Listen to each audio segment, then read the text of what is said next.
Shalom, my name is Adam, and I welcome you to the parable of the Vineyard. Every day, Yahweh is waking up a remnant, a group of people who are coming out of deceptions, realizing our walk is to consist of faith and obedience to His righteous commands. Each week, we read through and examine a portion of the Torah, allowing the Spirit of the Most High to guide, teach, and open our eyes and ears to the wondrous matters out of His law. Join us as we seek to be refined by His Word, preparing ourselves for the return of our King of Kings, being faithful and obedient, walking in His way, truth, and life.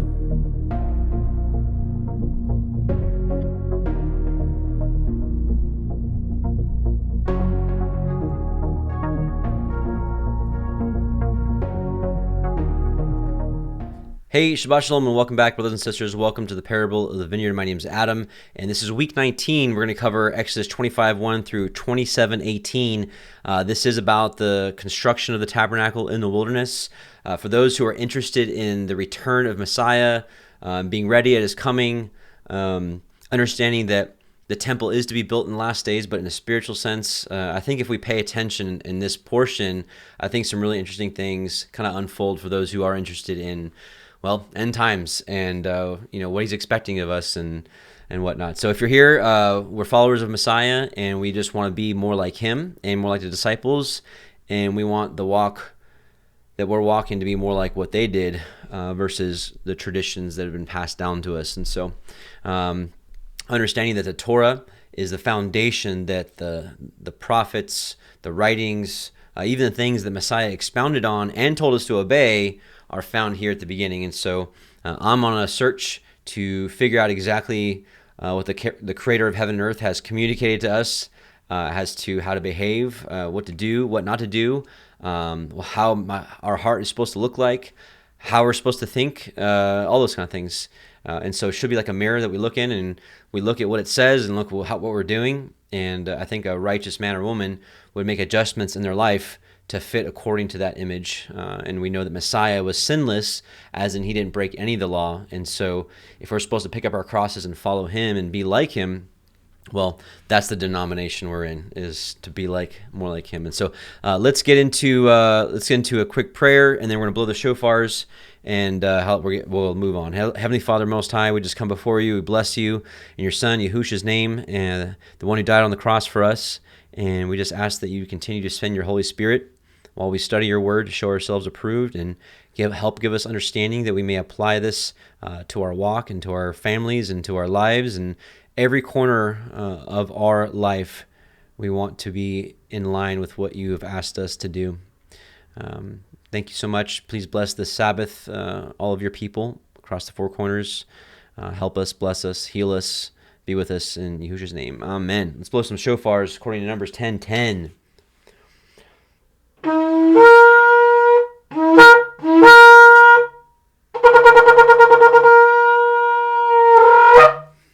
Praise the Most High. The Most High. Okay, don't fall. Please don't fall. Okay, I'm just going to lay you down. Hi. Okay, so let's get on with it. We're going to go with Exodus. Sorry it took almost 4 minutes to get to the reading. Exodus 25, verse 1. Let's get into it. Shemot, Exodus chapter 25. And Yahweh spoke unto Moshe, saying, Speak unto the children of Yasharel, that they bring me an offering. Of every man that gives it willingly with his heart, ye shall take my offering. And this is the offering which ye shall take of them: gold, and silver, and brass, and blue, and purple, and scarlet, and fine linen, and goat's hair, and ram skin dyed red, and badger skin, and shittim wood, oil for the light, spices for anointing oil, and for sweet incense, onyx stones, and stones to be set in the ephod, in the breastplate. And let them make me a sanctuary, that I may dwell among them. According to all that I show you, after the pattern of the tabernacle, and the pattern of all the instruments thereof, even so shall ye make it. And they shall make an ark of shittim wood, 2 cubits and a half shall be the length thereof, and a cubit and a half the breadth thereof, and a cubit and a half the height thereof. And you shall overlay it with pure gold. Within and without shall you overlay it, and shall make upon it a crown of gold round about. And you shall cast 4 rings of gold for it, and put them in the corners thereof. And 2 rings shall be in the one side of it, and 2 rings on the other side of it. And you shall make staves of shittim wood, and overlay them with gold. And you shall put the staves into the rings by the sides of the ark, that the ark may be borne with them. The staves shall be in the rings of the ark, they shall not be taken from it. And you shall put into the ark the testimony which I give you. And you shall make a mercy seat of pure gold. 2 cubits and a half shall be the length thereof, and a cubit and a half the breadth thereof. And you shall make 2 cherubim of gold, of beaten work shall you make them, in the 2 ends of the mercy seat. And make 1 cherub on one end, and the other cherub on the other end. Even of the mercy seat shall ye make the cherubim on the 2 ends thereof.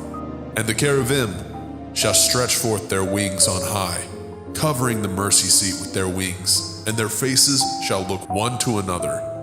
Towards the mercy seat shall the faces of the cherubim be. And you shall put the mercy seat above upon the ark, and in the ark you shall put the testimony that I shall give you. And there I will meet with you, and I will commune with you from above the mercy seat, from between the 2 cherubim which are upon the ark of the testimony, of all things which I give you in commandment unto the children of Yasharel. You shall also make a table of shittim wood. 2 cubits shall be the length thereof, and a cubit the breadth thereof, and a cubit and a half the height thereof. And you shall overlay it with pure gold, and make thereto a crown of gold round about. And you shall make unto it a border of a handbreadth round about. And you shall make a golden crown to the border thereof round about. And you shall make it 4 rings of gold, and put the rings in the 4 corners that are on the 4 feet thereof. Over against the border shall the rings be for places of the staves to bear the table. And you shall make the staves of shittim wood, and overlay them with gold, that the table may be borne with them. And you shall make dishes thereof, and spoons thereof, and covers thereof, and bowls thereof. To cover withal of pure gold shall you make them. And you shall set upon the table showbread before me always. And you shall make a menorah, 7-branched candlestick of pure gold. Of beaten work shall the menorah be made. His shaft and his branches, his bowls, his knops, and his flowers shall be of the same. And 6 branches shall come out of the sides of it, 3 branches of the menorah out of the one side, and 3 branches of the menorah out of the other side. 3 bowls made like unto almonds, with a knop and a flower in one branch, and 3 bowls made like almonds in the other branch, with a knop and a flower, so in the 6 branches that come out of the menorah. And in the menorah shall be 4 bowls made like unto almonds, with their knops and their flowers, and there shall be a knop under 2 branches of the same, and a knop under 2 branches of the same, and a knop under 2 branches of the same, according to the 6 branches that proceed out of the menorah. Their knops and their branches shall be of the same. All of it shall be one beaten work of pure gold. And you shall make the 7 lamps thereof, and they shall light the lamps thereof, that they may give light over against it. And the tongs thereof, and the snuff dishes thereof, shall be of pure gold. Of a talent of pure gold shall he make it, with all these vessels. And look that you make them after the pattern which was showed you in the mount. So just listening to this, the formation here at the end of the lampstand, I think a lot of us hopefully know, we'll read it a little bit later, but in the book of Revelation, it literally gives the interpretation that the 7-branched lampstand are the 7 churches or the 7 assemblies, aka his people. His people are the assemblies, right? It's not like buildings and stuff. But it's like, when it comes to worship, now obviously he's made great diversity within the body. I mean, we come in different shapes and sizes and colors and ethnicities and different personalities, and there's lots of variety there. But when it comes to worship, you see that everything has to be the same. They're cut the same. They're formed the same. And even says, it says, all of it shall be one beaten work of pure gold. So even the gold is like one covering the whole thing. And so again, even though it's very obvious, like that the other polar opposite is where there's great diversity within us, especially in light of Messiah and bringing in any one of the nations who wants to serve him. And not that wasn't available back in Torah time. It was. I mean, Numbers 15 makes that clear. Leviticus makes it clear that the sojourner, the one who offers an offering to Yahweh, is one like born in the land. Anyways, the point is that though when it comes to service to him, there is no division. And that's why there should not be different denominations. There should not be all these different branches. It's one way. There's only one way to serve Yahweh. And that's why the man-made traditions have to go. And that's why, I mean, that's basically why you have all this infighting and divisions, because nobody is uniting on the one divine law that supersedes anything I have to say or you have to say. But if we both can agree that what Yahweh has already said is the right thing, then that's it. And that's really the whole point of the end times is to restore that. We're so divided. And so just like this lampstand is different branches, but it's of the same source, it's covered with the same gold. Anyways, so I'm kind of getting ahead of myself. We'll get to the candlestick, but I was just really just thinking about how each branch had to be crafted and look the same. And it's obvious that we don't look the same, but I'm just imagining that is just a nod to that our service to Yah, our worship to Yah should be the same. Like we should be in one accord. We should be doing the Sabbaths and the feast days. Obviously it's going to take Yahushua coming back for us all to get on the same calendar. That I know. Anyways, so real quick. Looking at all these items here, these are of great value. And we remember when coming out of Egypt, they were made rich. They were given all sorts of jewels and valuable things. And, there was not a lot of good moments for the people of Israel coming out of Egypt. But this is one of those moments where, it says they came with a willing heart. I think a little bit later on, maybe next Torah portion, Moses has to literally say, hey, we got enough, no more, don't bring any more, we got enough, thank you. And so this is one of the areas they at least had a willing heart to give up some of these treasures. So that was really good. And so if they were able to do that, back then, how about the end time generation? Are they going to have a willing heart? Because they at least got that right, at least in this instance here. But just reminds me of some of the passages in the book of Sirach. Sirach is part of the Apocrypha, the King James. It was a part of the Septuagint. Anyways, this was taken out of most Bibles in the mid-1800s. But Sirach 12:3 says, "No good will come to the man who persists in evil, or to him who does not give alms." So someone who's stingy and is like, no, I don't want to give. Sirach 17:22, "A man's almsgiving is like a signet with Yahweh, and he will keep a person's kindness like the apple of his eye." And then Sirach 35:1-11. Do I want to read this? Yeah, why not? "He who keeps the law makes many offerings, and he who heeds the commandments sacrifices a peace offering. He who returns a kindness offers fine flour." So this is kind of just relating that ultimately what Yahweh wants is obedience, not sacrifice. But what this book is paralleling is that when we do righteous things, it's like that offering, right? And he who gives alms sacrifices a thank offering. And that really, to me, rings true, because it's like, if you really do appreciate what Yah's given you, then it's like, it's nothing to help somebody that's in need, to give part of that to someone else, because it's like, hey, thank you. And it's also trust in Yah that, he always provides. And then it says, verse 10, "Give to the Most High as he has given, and as generously as your hand has found, for Yahweh is the one who repays, and he will repay you sevenfold." Sirach 40:24, "Brothers and help are for a time of trouble, but almsgiving rescues better than both." So it's a good idea to have the same willing heart that we see here in this Torah portion. So again, if they could do it and they couldn't do a whole bunch of other things, hopefully we can do as they did, maybe even better, right? Have that cheerful heart, giving. let's see, Luke 6. We're going to take a look at Luke 6, verse 30. Give to every man that asks of you, and of him that takes away your goods, ask them not again. And as you would that men should do to you, do you also to them likewise. For if you love them which love you, what thank do you have? For sinners also love those that love them. And if you do good to them which do good to you, what thank have you? For sinners also do even the same. And if you lend to them of whom you hope to receive, what thank do you have? For sinners also lend to sinners to receive as much again. But love your enemies, do good, lend, hoping for nothing again, and your reward shall be great, and ye shall be the children of the highest, for he is kind unto the unthankful and to the evil.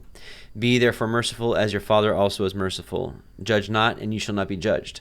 Condemn not, and ye shall not be condemned. Forgive, and ye shall be forgiven.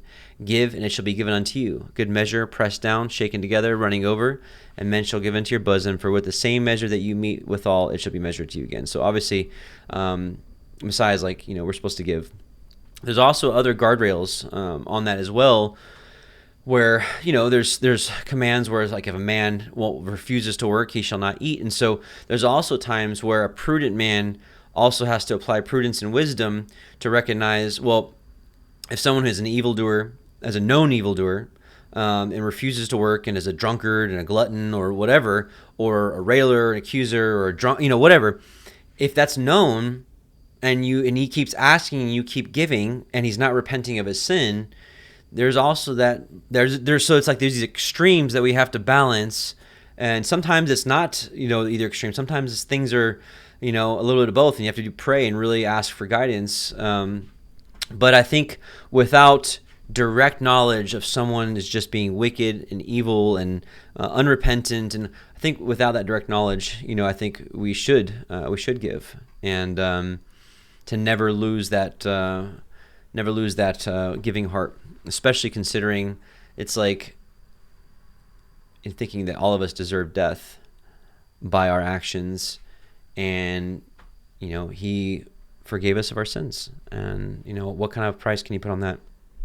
And what kind of price can you put on the kind of kindness that may be that Messiah-like moment that that undeserved love, where someone's like, wow, I want to learn more about your God, and so I want to take a couple little passages from the book of Nazarene here, Nazarene 4:37 through 38.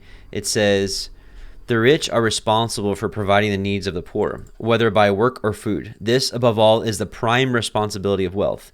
And if a rich man says this he cannot do, then his riches witness against him. For if a poor man has a loaf of bread, he will share it with he who has none. And a beggar at the door of a poor man receives better treatment than he does at the doors of the rich. Yet the rich have the most to give, and this is the sin of the wealthy. Listen up. Riches of themselves are not sinful. It is what they make of men that brings them into ill repute. If they were properly regarded as something permitting the possessor to study the books of wisdom and to redress the wrongs of the poor, then they would serve a good end.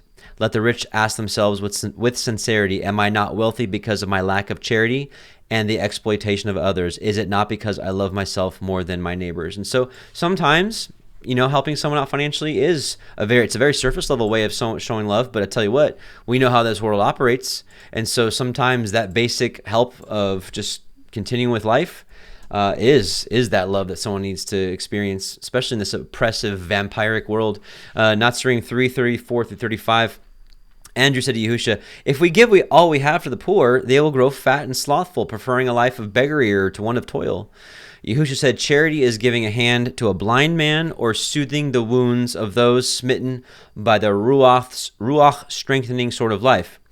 It is good to help those in distress or those who cannot help themselves. So I love this clarity that we get here in Nazarene. For those of you that I'm still testing it, this book. But sometimes giving does more harm than good. Many give and that was what I was that was the scenario I was trying to explain to you earlier. There are scenarios where there's guardrails, like you could literally be helping someone persist in their evil, where if Yahweh has withheld his hand and they're persisting in evil things and things that are damaging their body or whatever, you can be doing more harm than good by continuing that thing. Just like a parent that doesn't restrict their child from doing something wrong or correct them, you're doing more harm than good by withdrawing your hand or by not punishing or whatever. Many give because it eases their conscience or raises their self-esteem.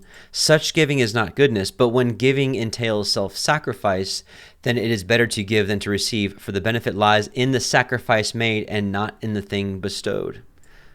This honestly just gives some meat and some definition to those who are casting all their riches versus the poor woman who cast in 2 mites or 2 pennies. Right here, the benefit lies in the sacrifice made and not in the thing bestowed, right? And so that was her deal. There was a sacrifice there. Yeah. So, anyways, the whole point, the overall theme of this Torah portion is the building of this house in the wilderness that he may dwell. And this is what verse 8 says: "Let them make me a sanctuary that I may dwell with among them." Does this command, is that limited to just then? No, of course not. We know the temple was rebuilt. It was built in a greater way. And we know that in the latter days, it'll be the greatest temple, which I believe Yahusha started, which is a spiritual temple. And let's kind of go over some of those scriptures. You may already know them, but this is important to continue to look at. John 2:18, "Then answered the Jews and said unto him, What sign do you show unto us, seeing that you do these things? Yahusha answered and said to them, Destroy this temple, and in 3 days will I raise it up. Then said the Jews, 46 years was this temple in building in. Will you rear it up in 3 days? But he spake of the temple of his body." And so, literally, that's an interpretation right there of the temple. 1 Peter 2:5, "You also, as living stones, are built up a spiritual house, a holy priesthood, to offer up spiritual sacrifices acceptable to Elohim by Yahusha the Messiah." And then John 14:15, "If you love me, keep my commandments." And then it goes here, verse 23, "If a man love me, he will keep my words, and my Father will love him, and we will come unto him and make our house, home with him." And so 1 Corinthians 6:19 says, "What? Know you not that your body is the temple of the Holy Spirit, which is in you, which you have of Elohim, and you're not of your own?" So our individual bodies are individual temples, but also in a greater sense, according to this, these temples, which are also stones, form a greater house, right? Just like we made the analogy before, one matchstick makes this little flame, but if you take 100 of them and put them together, you got this bonfire. In a similar way, you individual temples put us together in love and harmony and shalom, spirit and truth, because he's not going to dwell where truth isn't. People can be all happy and lovey and living together conformably all they want, but if it's not according to the law, it doesn't count. It doesn't work. He won't dwell there. That was kind of the context here. Also, even in the New Testament, that if you have to keep the commandments in order for them to want to make their home with us. And so literally right now, in my opinion, my understanding of the scriptures, which I'm going to continue to discuss, especially in chapter 27, about this temple that is to be built, or the house for his dwelling to be, for him to dwell in forever. And I would submit to you that this greater house is not one built by hands, but these are people coming together in the last days, spiritually, physically, cordially, right? Spirit-filled, Torah-led, to come together for him to have a habitation to dwell once and for all. And I believe that's the kingdom. I believe that's the beginning of the kingdom. And I do believe that New Jerusalem comes down at the end of the 1,000-year reign. But I know that's contrary to what I've taught for many years. But I was mixing the 1,000-year reign, kingdom, New Jerusalem all into one, when there's different phases of that. So I believe the habitation he dwells in, is within his people, and I'm going to continue to share that with you as we continue to go on. One thing, just a real quick pause. We're looking here at all the stuff here, at least in the tabernacle in the wilderness, is all built of acacia wood. My apologies. This is how the Hebrew is read. This brings up an interesting point, though. The Hebrew is shittim wood, and it sounds like a bad word in English. But when we say the Hebrew wood shittim wood, we're not saying the English word that's a cuss word. And to me, that kind of just lends more credibility to that. This whole walk is not like a test to whether you're going to be able to find the right name and like pronounce it. To me, that's like more like sorcery or witchcraft, where they have to like say spells and incantations and have to say certain words the right way, or the spell doesn't work. Certainly, we can't reduce the faith down to we have to pronounce words properly, or else. It reminds me when I grew up in Southern California, and around Asian, and in Thai, there's a common word that's PHUK, and it's pronounced just like the English curse word. And so it's like if I said that word in Thai, am I cussing also? And so this is also why I'm not on board with English being a language that you have to tiptoe around, like saying, if I said hello, consider that the word hell is also in there. People would be like, well, you're sinning. If you say like, oh, I'm gonna teach my kids spelling, you're teaching them to cast spells, and that's not the case at all, And so basically what I'm saying is I'm not with that. I think that's just think it's foolish, and I just want nothing to do with it. But speaking of shittim wood, acacia wood, I've recognized. I was in First Kings the other day, and it said that Elohim gave Solomon wisdom and understanding exceeding much, and largeness of heart, even as the sand that's on the seashore. And Solomon's wisdom excelled, right, everyone. And then he was wiser than everyone. Spoke 1,000 proverbs. His song were 1,005. Man. Now listen, part of his wisdom is he spake of trees, from the cedar tree that's in Lebanon even to the hyssop. He also spake of beast, fowl, such and such. So we in nature, there's a lot of wisdom. And I think if you're paying attention, what I've learned is, like in this case, I wanted to know why acacia wood. It didn't have to be written down. It could have just been they got wood and they made a thing. But it literally tells the kind of wood. And so I'm like, okay, what is acacia wood? I didn't know. Prior to this Torah portion, I never looked it up. I just didn't know. But acacia wood is a wilderness tree. It's a desert tree. Acacia species grew. I'm reading some notes here. This is just my research from the internet. So, species grew naturally from Sinai to Arabia, thriving in arid, hostile terrain where many larger trees could not. It was literally wood produced in the wilderness. And so, think about that spiritually. And if we're in a desert or spiritual desert area, where the rain has obviously been withheld. This is not talking about physical rain. This is about spiritual rain. His doctrine from heaven has been withheld, but in the last days he's giving it again. Consider a lot of the passages talk about his remnant being humble, being lowly. Revelation 3, I think we might read it later, but it talks about the church of Philadelphia.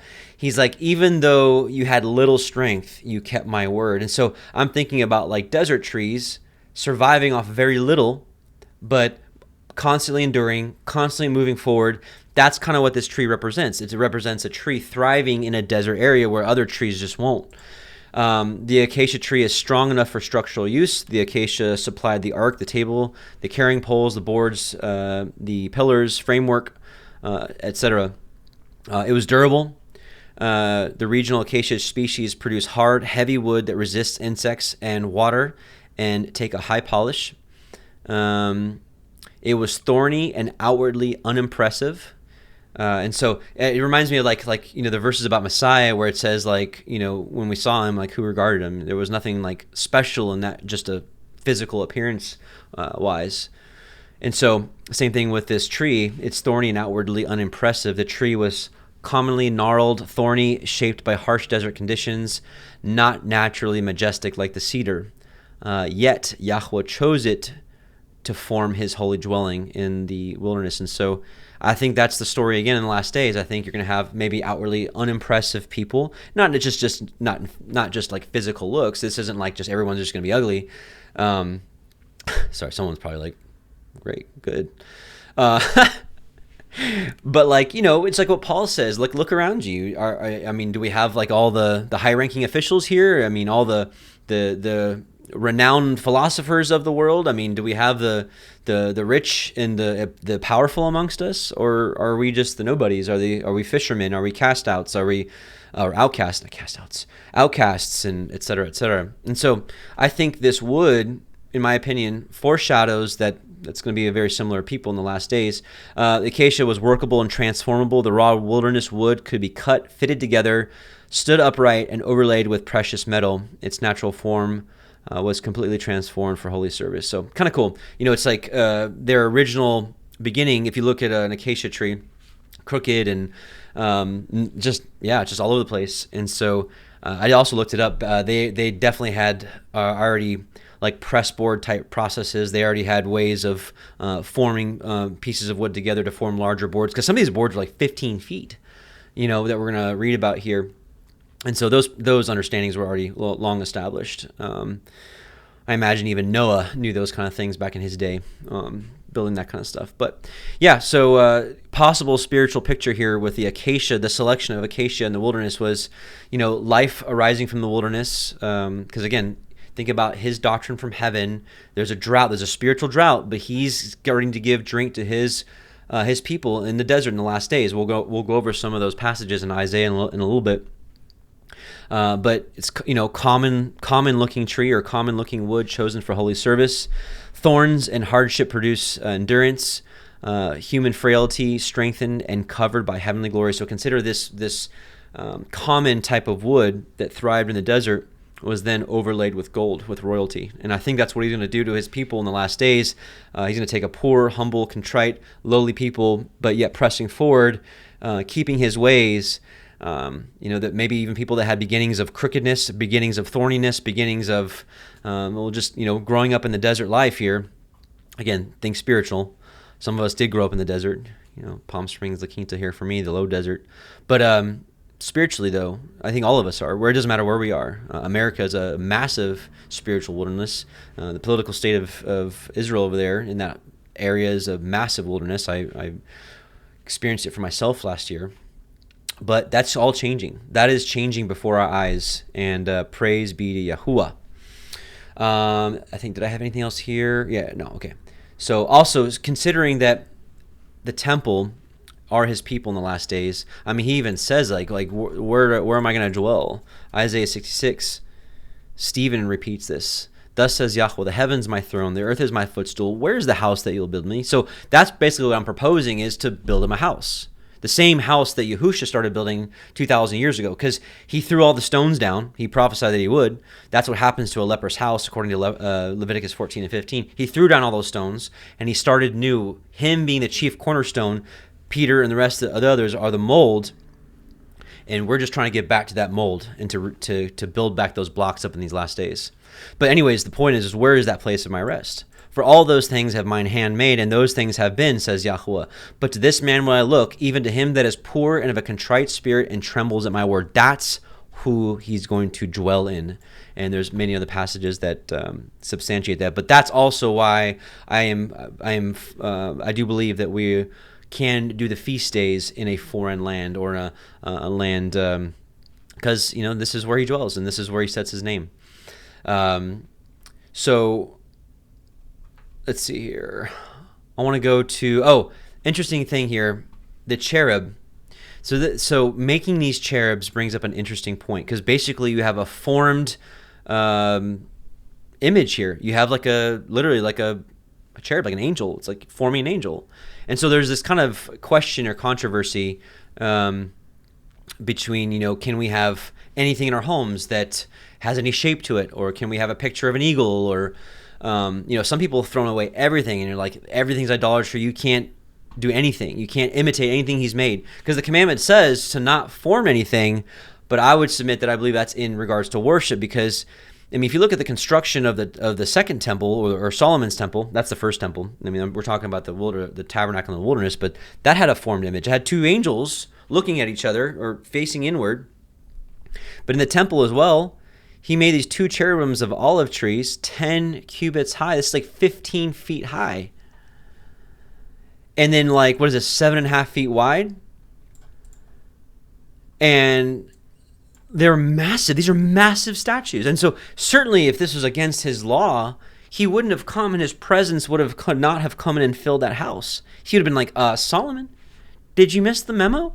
Did you not see my commandments? How dare you build a temple to me with these idols in there? Get them out. Then I'll dwell. He didn't do that. He went right in. But these huge cherubims.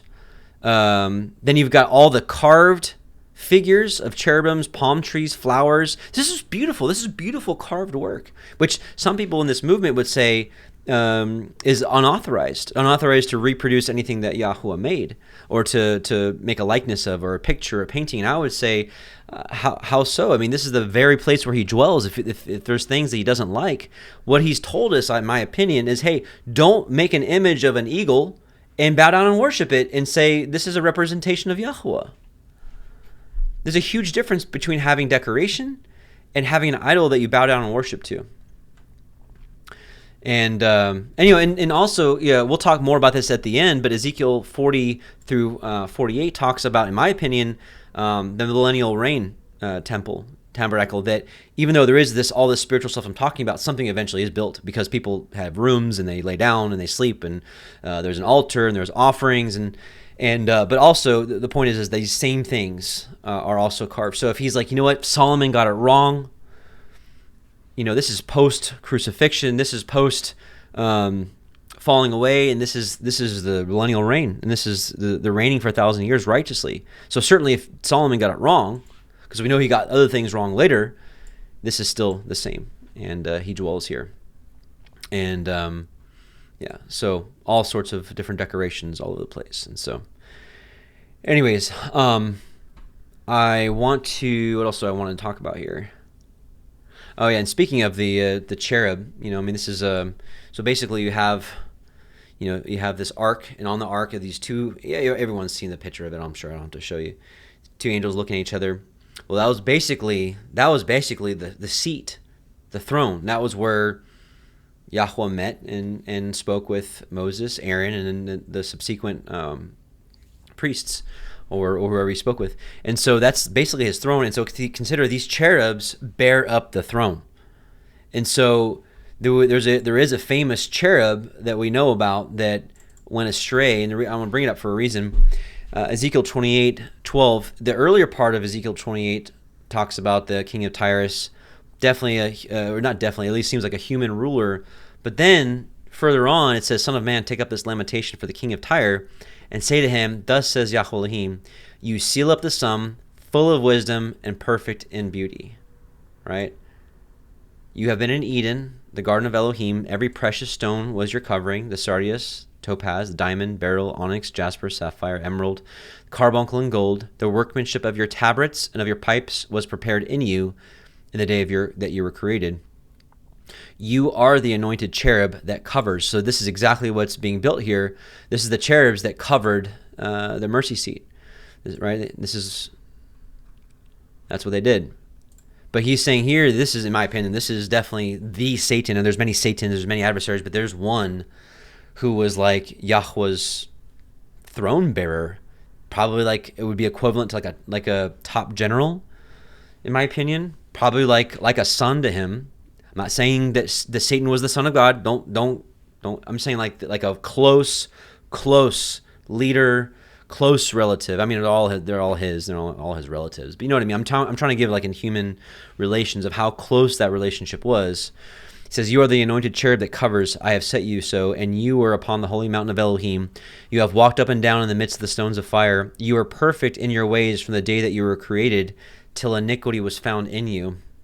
By the multitude of your merchandise, they have filled the midst of you with violence, and you have sinned. Therefore I will cast you as profane out of the mountain of Elohim, and I will destroy you, O covering cherub, from the midst of the stones of fire. And so, point is that this was I believe Satan was one of those very, very close ones. And so, consider Yahweh, has experienced that betrayal. I mean, this is a typical betrayal of one of his most exalted leaders, if not one of the most outside of Yahusha.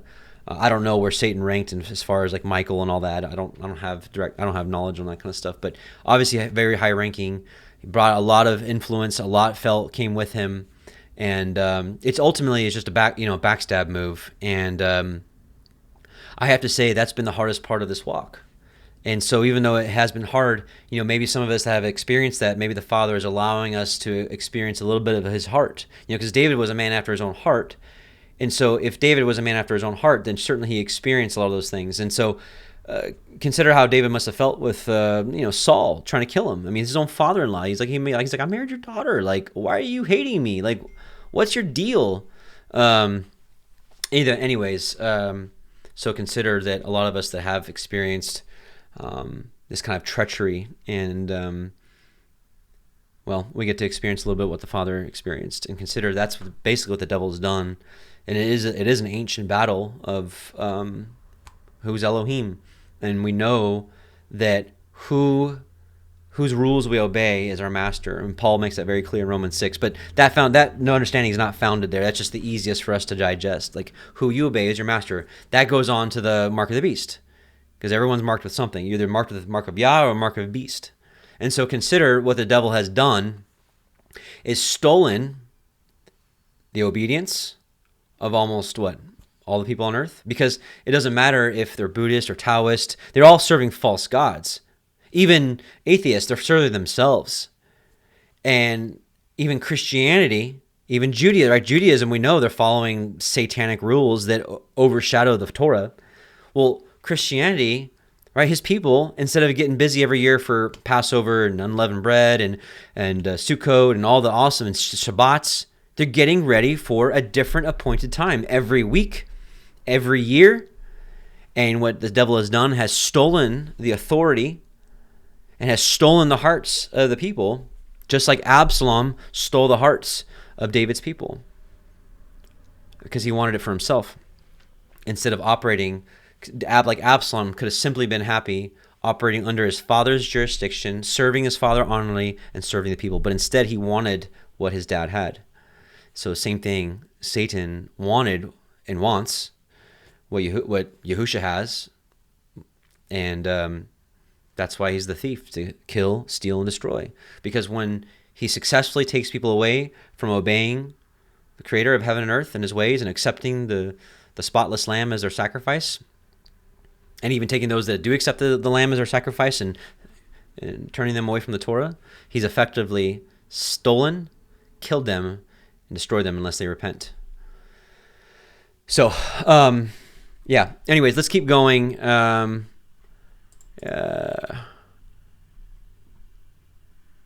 of showbread. Here's some of the other things that we're going to see here. I mean, who knows what's the perfect representation, but let's see. What else did I want to share here? Yeah. So we've got the showbread's interesting. Of course, you got the 12 loaves there, certainly representing his people. So you have then, of course, the lampstand, which we know Revelation tells us literally represents his people. The ark itself containing the priesthood, the tablets. I mean, these things should be in our heart. The priesthood of Yahusha should be in our heart. The accepting of his priesthood, the accepting of his commandments. And his word is that bread that we live by. And so it's almost like everything in the tabernacle represents us or his people in some ways, in some reflection. And the lampstand, also interestingly enough, it says here, Leviticus 24, command the children of Israel that they bring unto you pure olive oil beaten for the light to cause the lamps to burn continually. Now, if we pair that with knowledge divulged a little bit later through the life of Solomon, the wisdom given him, it says the commandment is a lamp and the law is light, and reproofs of instruction are the way of life. So literally, the light that emanates from the lampstand should represent the law, which should be burning in our hearts, right, day and night, because the lamps were commanded to be lit from to cause a burn continually. So that means this should not be a part-time faith. Like, it needs to be burning every moment. That's what I was saying. We need to look at the Torah and examine our lives and be like, what lacketh I? What do I need to change? I want to be conformed to your image. Revelation 1:20 The mystery of the 7 stars which you saw in my right hand, and the 7 golden candlesticks. The 7 stars are the angels of the 7 churches. The 7 candlesticks which you saw are the 7 churches. So that's what the representation thereof is. Zechariah 4 says, "And the angel that talked with me came again and waked me as a man that is wakened out of his sleep, and said to me, What do you see? And I said, I have looked, and behold, a candlestick all of gold, with a bowl on the top of it, and his 7 lamps thereon, and 7 pipes to the 7 lamps which are upon the top thereof." No doubt what we just read in Exodus 25. "And the 2 olive trees by it, one on the right side of the bowl, and the other upon the left side thereof. So I answered and spoke to the angel that talked with me, saying, What are these, my master? Then the angel talked with me, answered me, saying, You don't know what these are? And I said, No, my master. Then he said and answered and spake to me, saying, This is the word of Yahweh unto Zerubbabel, saying, Not by might, nor by power, but by my spirit, says Yah of hosts. By the way, Zerubbabel means seed out of Babylon. Who are you, O great mountain? So this mountain, in my opinion, this is the mountain, the 7 mountains of the enemy, of the beast, right? And so it's like this last destroying mountain, Babylon, the daughter, America, who runs the show. Who are you, O great mountain? Before Zerubbabel, you shall become a plain. So it's like the come of Mashiach will mow it down, and he shall bring forth the headstone thereof with shouting, saying, Grace, grace unto it. Moreover, the word of Yahweh came unto me, saying, The hands of Zerubbabel have laid the foundation of this house. His hand shall also finish it, and you shall know that Yahweh of hosts has sent me unto you. And so this is the messianic lineage.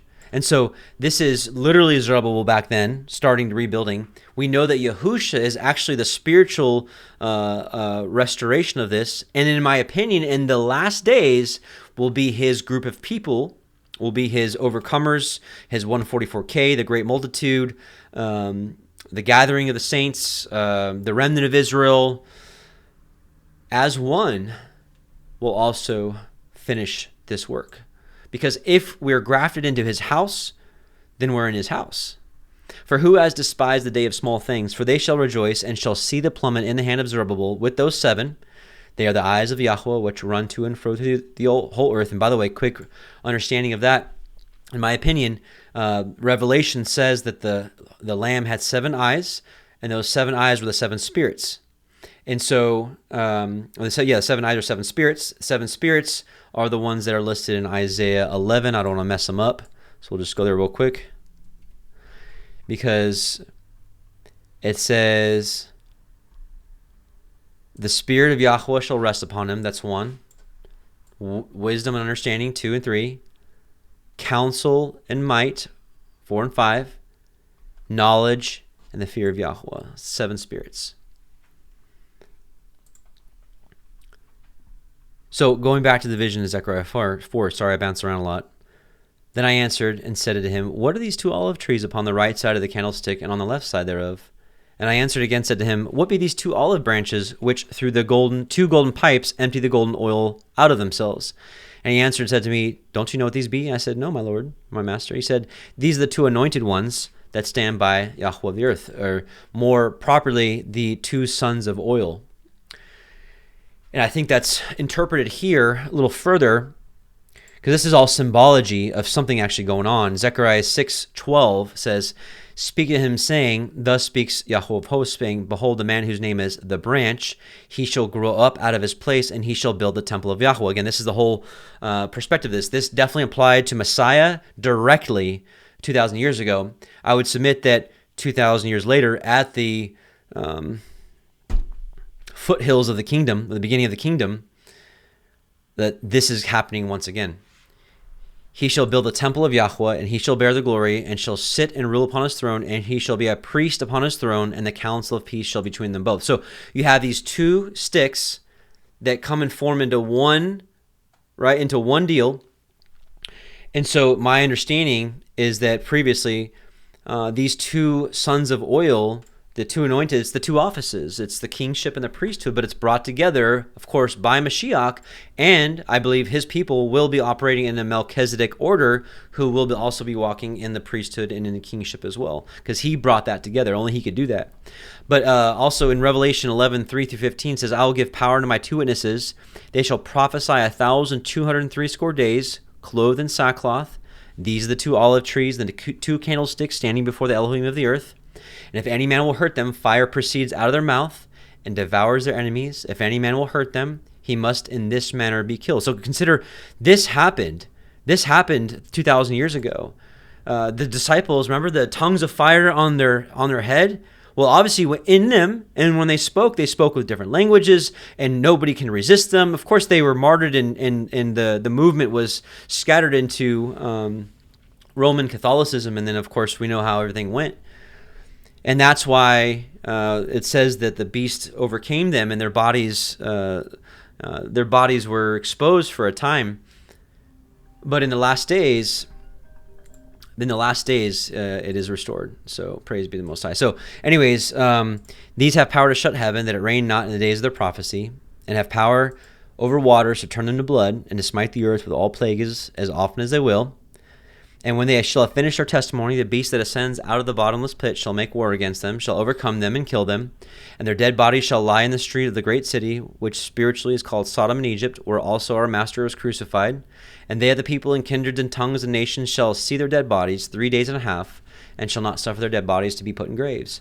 And they that dwell upon the earth shall rejoice over them, make merry, send gifts one to another, because these two prophets tormented them that dwelt on the earth. And after 3 days and a half, the spirit of life from Elohim entered into them, and they stood upon their feet, and great fear fell upon them which saw them. And so, in my opinion, we're going to read Ezekiel 37 later about the dry bones being left out for a long time. But then in the last days, they're restored. So I think we see the same thing in the what's called the animal apocalypse in Enoch. You basically have Messiah ascending, and then the lambs being born and prophesying, but all the birds of heaven coming down, swooping them and killing them, and gnawing all their bones, gnawing all their flesh. And it said their bones became dry, and basically it said 35 periods went on. In my opinion, that's the time of the Dark Ages. And then it talks about how in the last days he basically revives them, and these birds come again to come destroy them. But this time, he doesn't let that happen. But anyways, we'll read Ezekiel 37 to put a little more meat behind what I'm talking about here.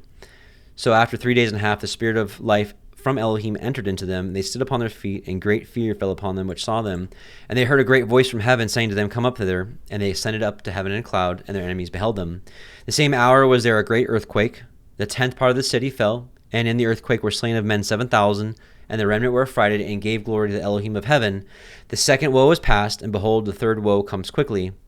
And the seventh angel sounded, and there were great voices in heaven, saying, The kingdoms of this world are become the kingdoms of our Master and of his Christ, as Mashiach, and he shall reign forever. So consider that the restoration of these bodies standing on their feet brings in the kingdom, is the spiritual implication of what's going on here. Actually, I guess we're going to read Ezekiel 37 now. I thought I had it for later.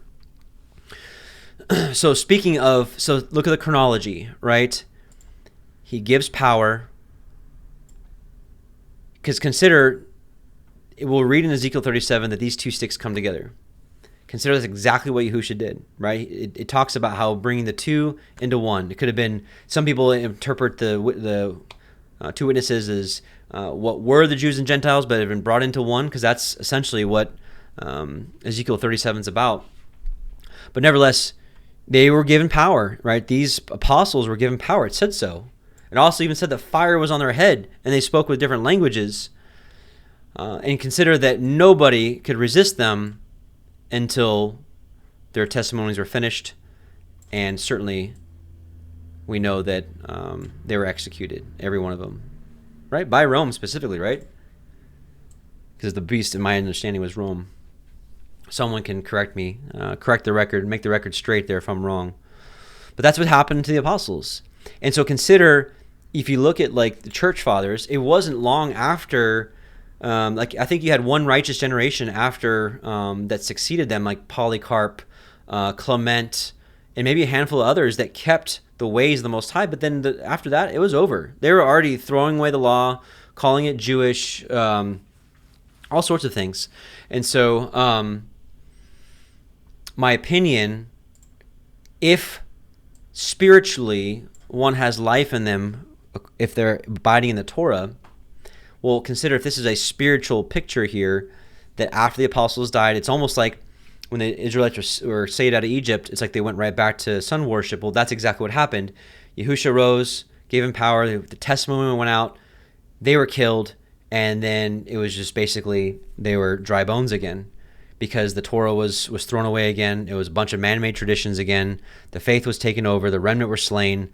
And that's why you had the Dark Ages. You had just generations after generation after generation of apostasy until the end times, where the Spirit of life enters into them. And is that the Torah entering in our heart? And are we not starting to stand upon our feet? And when we come together, in my opinion, that's when he acts. That's when the nations assemble. And that's when he's like, sorry, the kingdom belongs to my people. So Ezekiel 37, the hand of Yahweh was upon me and carried me out in the spirit of Yahweh and set me down in the midst of the valley, which was full of bones, and caused me to pass by them round about. And behold, there were very many in the open valley, and lo, they were very dry. And he said to me, Son of man, can these bones live? And I answered, Yahweh, you know. And again he said to me, Prophesy upon these bones, and say to them, O you dry bones, hear the word of Yahweh. Thus says Yahweh Elohim unto these bones, Behold, I will cause breath to enter into you, and you shall live. And I will lay sinews upon you, and bring flesh upon you, and cover you with skin, and put breath in you, and you shall live. And you shall know that I am Yahweh. So I prophesied as I was commanded, and as I prophesied there was a noise, and behold, a shaking, and the bones came together, bone to his bone. And when I beheld, lo, the sinews and the flesh came upon them, the skin covered them above, but there was no breath in them. And so consider, even in Revelation, there's an earthquake, right? So we have this shaking here. Behold, a shaking, and the bones came together. So was that an earthquake? Maybe. Then he said to me, Prophesy unto the wind, prophesy, son of man, and say to the wind, Thus says Yahweh Elohim, Come from the four winds, O breath, and breathe upon these slain, that they may live. So I prophesied as he commanded me, and the breath came into them, and they lived, and stood upon their feet, an exceeding great army. So many would argue that this is simply the resurrection, and certainly in a greater sense I agree, but however, I believe that this is talking about a prophetic restoration of the Torah coming back into his people, which is life. The Bible defines the Torah as life in two places, Deuteronomy 32, 46 through 47, and Proverbs 13, 14. And of course, Messiah says we don't live by bread alone, but by every word that proceeds. So literally, Messiah continued that understanding that life is in the obedience to Torah. Then he said to me, Son of man, these bones are the whole house of Israel. Behold, they say, so this is how you know it's also a spiritual implication. They say, our bones are dried, our hope is lost, we are cut off for our parts, right? Man, it's life is hard, it's oppressive, we're being destroyed, we're being literally in the last days, we are cut off for our parts. I mean, think about what the elites do behind the scenes. Anyways, therefore prophesy and say to them, Thus says Yahweh Elohim, Behold, O my people, I will open your graves and cause you to come up out of your graves and bring you into the land of Israel. And you shall know that I am Yahweh when I have opened your graves, O my people, and brought you up out of your graves, and shall put my spirit in you, and you shall live, and I place you in your own land. Then you shall know that I, Yahweh, have spoken it and performed it. And just consider in a spiritual sense, I know this really looks like, this also, yes, does mean the resurrection, but I can sit here as a witness to tell you that I was a dead man, dead in my trespasses, dead in my sins, and I was crucified by being slain at the cross with Yahusha, crucifying my flesh, crucifying my passions, crucifying my own ways, being buried in baptism and being lifted anew with the Holy Spirit, living a whole new life. I believe what we're reading can be applied to that, to my story, to your story. The word of Yahweh came to me saying, Moreover, son of man, take you one stick and write upon it for Judah and for the children of Israel, his companions, and take another stick and write upon it for Joseph, the stick of Ephraim, and all the house of Israel's companions, and join them one to another in one stick, and they shall become one in your hand. And when the children of the people shall speak unto you, saying, Will you not show to us what this means? Say to them, Thus says Yahweh Elohim, Behold, I will take the stick of Joseph, which is in the hand of Ephraim, and the tribes of Israel his fellows, and will put them with him, even with a stick of Judah, and make them one stick, and they shall be one in mine hand. So consider at the outset of this, or the beginning of this portion, I was in awe of the unity that I believe is kind of written there, if you really think about it. And that's the whole goal here. And the sticks whereon you write shall be in your hand before their eyes, and say to them, Thus says Yahweh Elohim, Behold, I will take the children of Israel from among the nations, whither they be gone, and will gather them on every side, and bring them into their own land. And I will make them one nation in the land upon the mountains of Israel, and one king shall be king to them all, and they shall be no more two nations, neither shall they be divided into two kingdoms any more at all. Now we're divided into 40,000 kingdoms, or 50,000. Neither shall they defile themselves any more with their idols, nor with their detestable things, nor with any of their transgressions. But I will save them out of all their dwelling places where they have sinned, and I will cleanse them. So shall they be my people, and I will be their Elohim. And David my servant shall be king over them, and they all shall have one shepherd, and they shall also walk in my judgments, observe my statutes, and do them. And they shall dwell in the land that I have given unto Jacob my servant, wherein your fathers have dwelt. They shall dwell therein, even they, and their children, and their children's children forever, and my servant David shall be their prince forever. Moreover, I will make a covenant of peace with them. It shall be an everlasting covenant with them, and I will place them and multiply them. I will set my sanctuary in the midst of them forevermore. And so again, that's kind of the whole theme of what's going on here. My tabernacle also shall be with them. I will be their Elohim, and they shall be my people. And the nations shall know that I, Yahweh, do sanctify Israel, when my sanctuary shall be in the midst of them forevermore. Can I get a hallelujah? And so consider, especially as we read the next chapter, these are the major pieces: the showbread, the ark, the lampstand. But the next chapter, it goes over all the individual pieces. Like, there would be no place of covering for all those more expensive, more illustrious pieces if it wasn't for all these individual little pieces, the curtains and the tenons and the sockets. And consider 2 Timothy 2, before we read that, kind of a preface to that. It says, Nevertheless, the foundation of Elohim stands sure, having this seal. Yahweh knows them that are his, and let everyone that names the name of Messiah depart from lawlessness. So the opposite of, departing from lawlessness would put you in the camp of lawfulness, which means to keep the law. But in a great house, there are not only vessels of gold and silver, but also of wood, of earth, some to honor, some to dishonor. If a man therefore purge himself of these being iniquity, he shall be a vessel unto honor, sanctified, meet for the master's use, and prepared unto every good work. I don't know about you, but that's the camp I want to follow in. Praise the Most High. So with that being said, we have more building talk to discuss and more interesting parallels. Let's go to Exodus 26, shall we? We shall. Shemot, Exodus chapter 26. Moreover, you shall make the tabernacle with 10 curtains of fine twined linen, and blue and purple, and scarlet, with cherubim of cunning work shall you make them. The length of one curtain shall be 28 cubits, and the breadth of one curtain 4 cubits. Every one of the curtains shall have one measure. The 5 curtains shall be coupled together, one to another, and other 5 curtains shall be coupled one to another. And you shall make loops of blue upon the edge of the one curtain from the selvage in the coupling, and likewise shall you make in the uttermost edge of another curtain in the coupling of the second. 50 loops shall you make in the one curtain, and 50 loops shall you make in the edge of the curtain that is the coupling of the second, and the loops may take hold one of another. And you shall make 50 taches of gold, and couple the curtains together with the taches, and it shall be one tabernacle.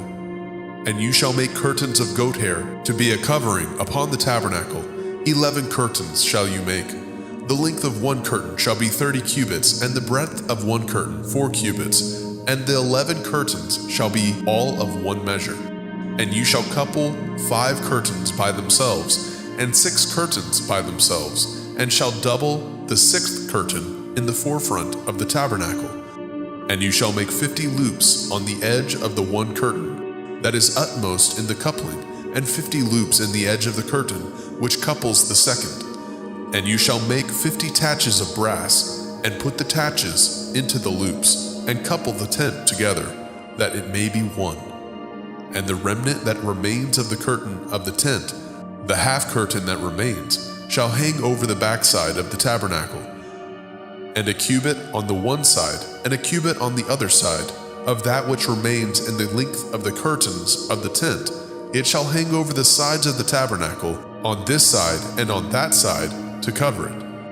And you shall make a covering for the tent of ram skin dyed red, and a covering above of badger's skin. And you shall make the boards for the tabernacle of shittim wood, standing up. 10 cubits shall be the length of a board, and a cubit and a half shall be the breadth of one board. 2 tenons shall be in one board, set in order one against another.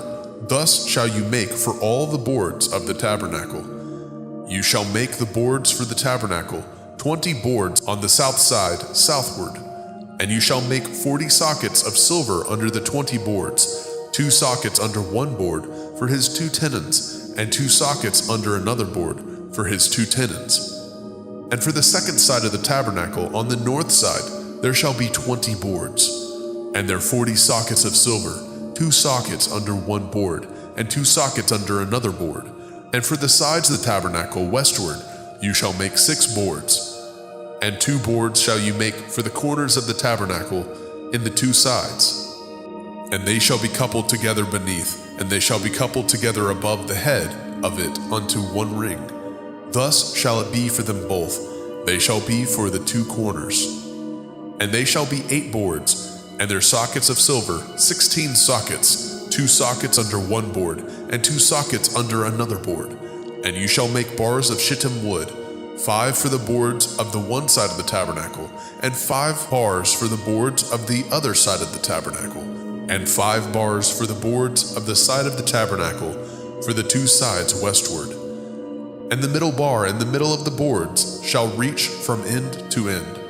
And you shall overlay the boards with gold, and make their rings of gold for places for the bars. And you shall overlay the bars with gold.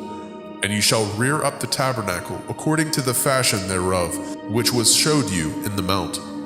And you shall make a veil of blue, and purple, and scarlet, and fine twined linen of cunning work, with cherubim shall it be made. And you shall hang it upon the 4 pillars of shittim wood, overlaid with gold. Their hooks shall be of gold, upon the 4 sockets of silver.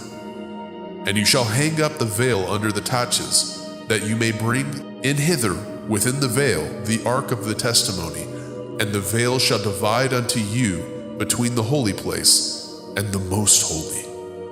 And you shall put the mercy seat upon the ark of the testimony in the most holy place. And you shall set the table without the veil, and the menorah, 7-branched candlestick, over against the table on the side of the tabernacle towards the south. And you shall put the table on the north side. And you shall make a hanging for the door of the tent of blue and purple and scarlet and fine twined linen, wrought with needlework. And you shall make for the hanging 5 pillars of shittim wood, and overlay them with gold, and their hooks shall be of gold, and you shall cast 5 sockets of brass for them. Right? All that makes sense.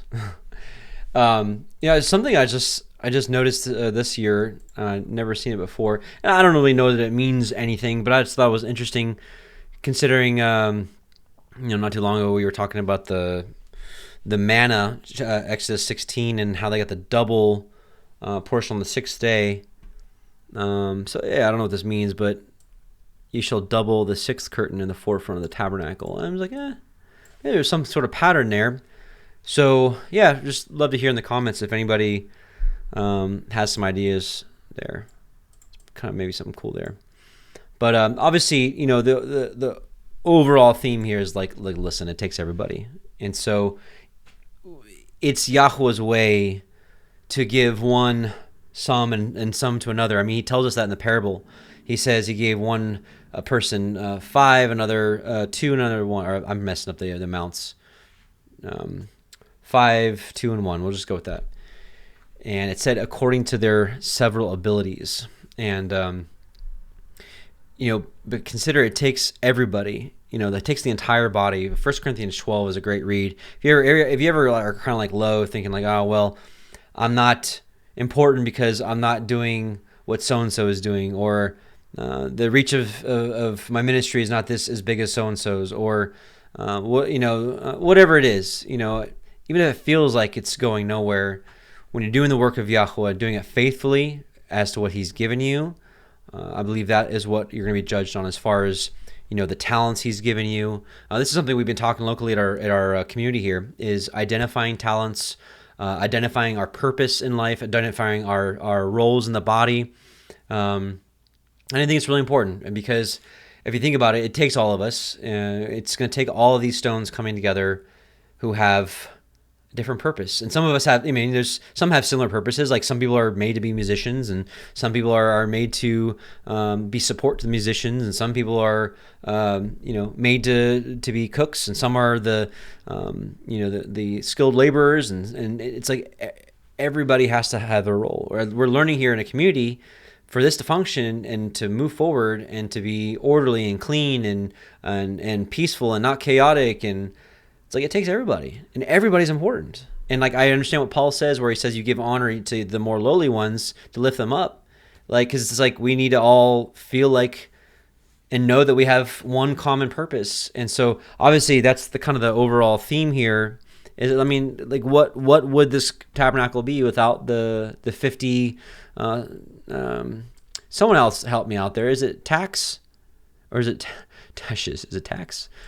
I don't want to just ask the internet. I want to ask you guys. But what would this place be without the 50 tacks of gold? What would it be without the silver footings? Which that's kind of interesting. The boards sit. I don't know. Do we read it in here? Or was it the last chapter? But the boards sit in silver footers, basically. It's like these mobile silver footers. And we learn a little bit later that silver was from the redemption money. So here, verse 19, yeah. You shall make 40 sockets of silver under the 20 boards, 2 sockets under one board for his 2 tenons, and 2 sockets under another board. So that would be like a mobile footer that's like a cast silver that the board would sit in, that sits as like a footer for that board to stay firm and steady. And so what's interesting though is in Exodus 38, 25 through 28, explains that this silver came from the atonement money of the congregation. Therefore, the dwelling literally stood upon the silver associated with ransom and atonement. So literally the house can only stand through that atonement that the Most High offered. And we know that's, of course, through Yahusha. So literally it's pretty cool. Yeah. So yeah, I don't know if these are great visual representations, but when I was explaining the cherubim earlier, I'm like, I don't know that they really look like this. Maybe they're a little more handsome than that. But this is a crude representation of what it could look like. And just imagine the whole thing filled with gold. That was pretty cool. Common wood, common sturdy wood, surviving in the desert off very little, and being brought into royalty. I think that's the destination of his people. I've talked around that chapter. Let's just look at it real quick. Revelation 3. We're probably reading this a little bit here in a second, but I want to read it now. Revelation 3:7. The angel of the church of Philadelphia write, these things says he that is holy, he that's true, he that has the key of David, he that opens and no man shuts, and shuts and no man opens. I know your works. Behold, I have set before you an open door, and no man can shut it. For listen, you have little strength. Like the opposite was in the days of the apostles. It said they had great strength.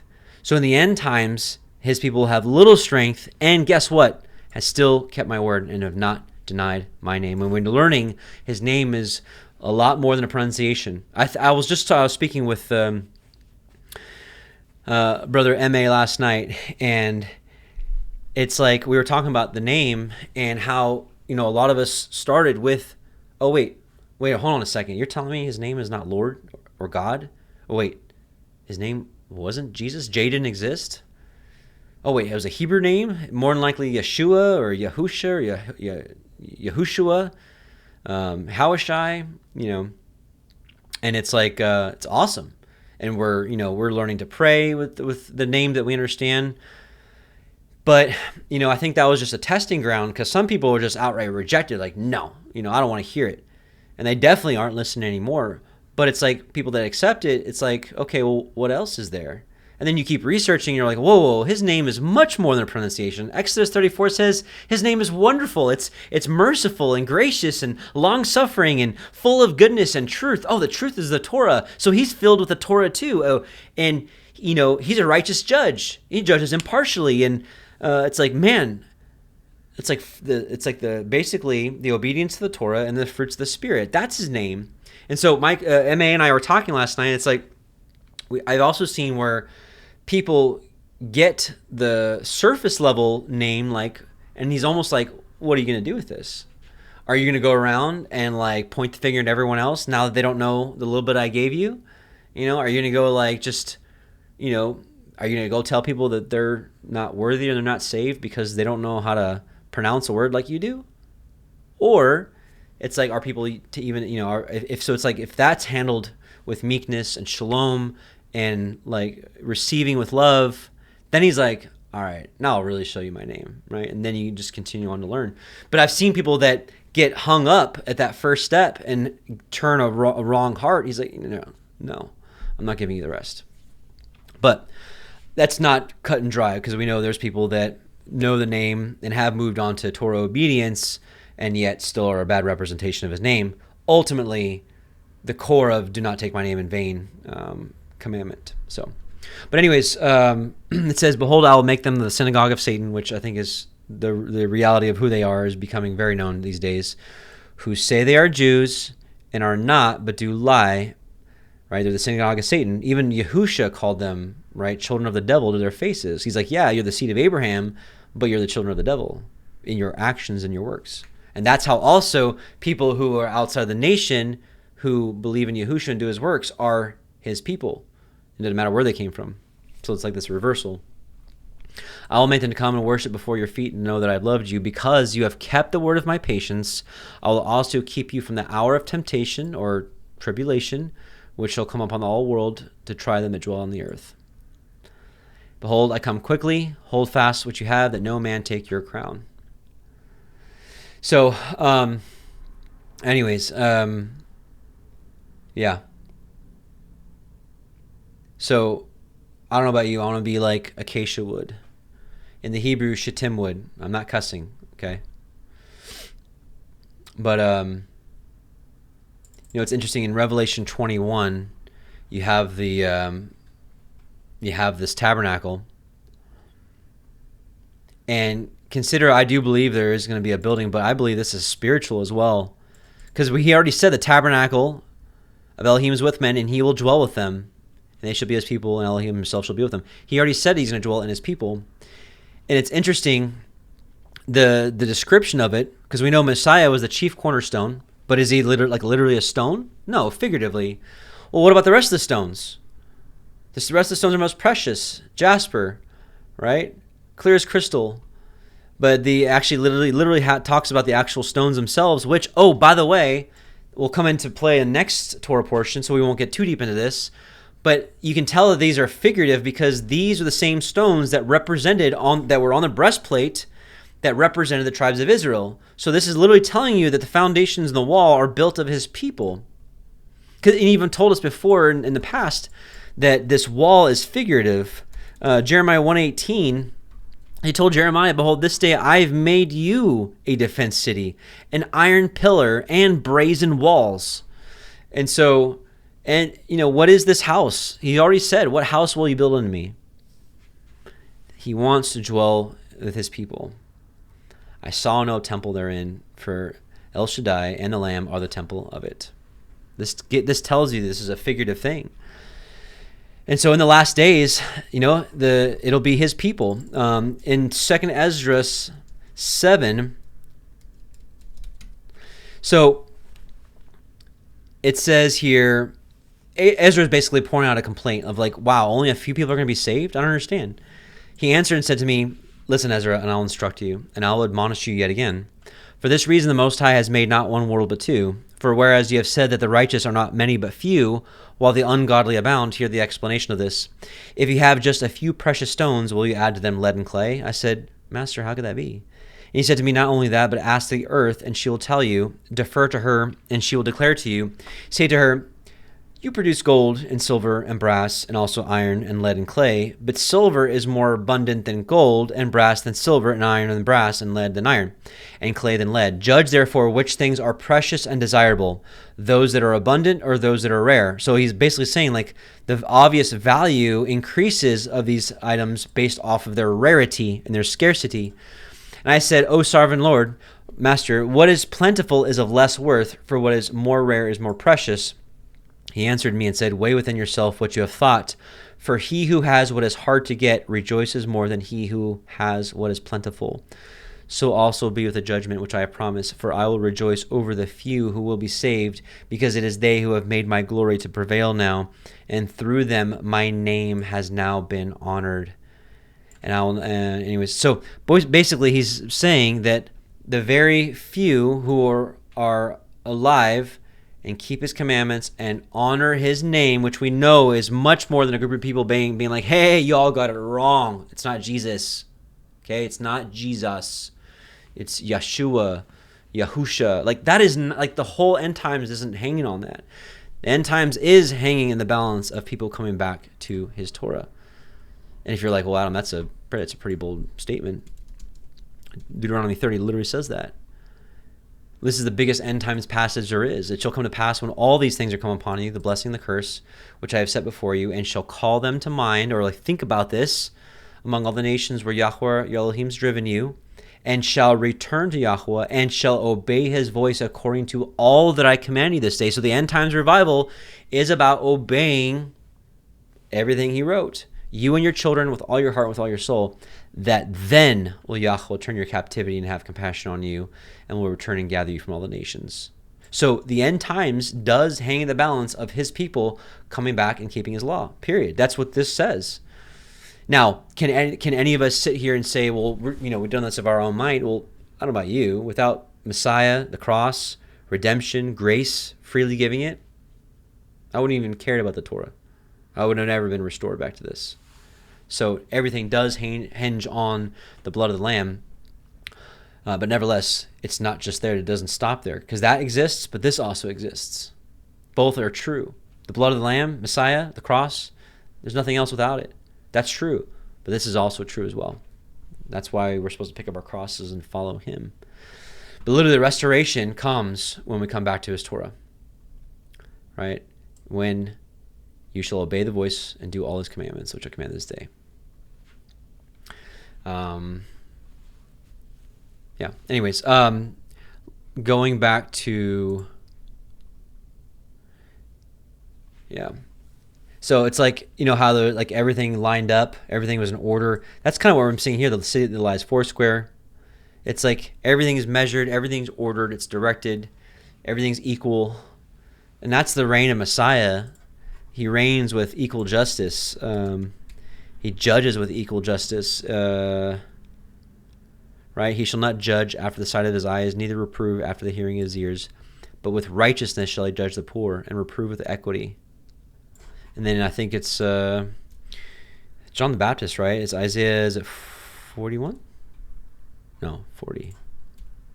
Right? Yeah, the voice of him that cries in the wilderness, prepare you the way of Yahweh, make straight in the desert a highway for our Elohim. Every valley shall be exalted, every mountain and hill shall be made low, and the crooked shall be made straight, and the rough places plain. So this is bringing equal justice, equality, equity. This is bringing the Torah, restoring it back to his people. Praise the Most High, right? Let's go to 27. Quite a bit more. The bulk of the study is in 27. So let's go there. And it kind of continues on just the building of stuff going on. The altar is important. Those of you that have been following with our studies, Isaiah 19 is incredibly important. We've spent quite a few hours explaining that Isaiah 19, I believe, is describing America, end times Egypt, but there's an altar to Yahweh built back up in these last days in the middle of Egypt. So interesting things. So let's read about some of the components here. Exodus 27. Shemot, Exodus chapter 27. And you shall make an altar of shittim wood, 5 cubits long, and 5 cubits broad. And the altar shall be 4 square, and the height thereof shall be 3 cubits. And you shall make the horns of it upon the 4 corners thereof. His horns shall be of the same, and you shall overlay it with brass. And you shall make his pans to receive his ashes, and his shovels, and his basins, and his flesh hooks, and his fire pans. All the vessels thereof you shall make of brass. And you shall make it for a grate of network of brass, and upon the net shall you make 4 brazen rings in the 4 corners thereof. And you shall put it under the compass of the altar beneath, that the net may be even to the midst of the altar. And you shall make staves for the altar, staves of shittim wood, and overlay them with brass. And the staves shall be put into the rings, and the staves shall be upon the 2 sides of the altar, to bear it. Hollow with boards shall you make it, as it was showed you in the mount, so shall they make it. And you shall make the court of the tabernacle, for the south side southward. There shall be hangings for the court of fine twined linen, of 100 cubits long for one side. And the 20 pillars thereof and their 20 sockets shall be of brass. The hooks of the pillars and their fillets shall be of silver. And likewise for the north side in length there shall be hangings of 100 cubits long, and his 20 pillars, and their 20 sockets of brass, the hooks of the pillars and their fillets of silver. And for the breadth of the court on the west side shall be hangings of 50 cubits, their pillars 10, and their sockets 10. And the breadth of the court on the east side eastward shall be 50 cubits.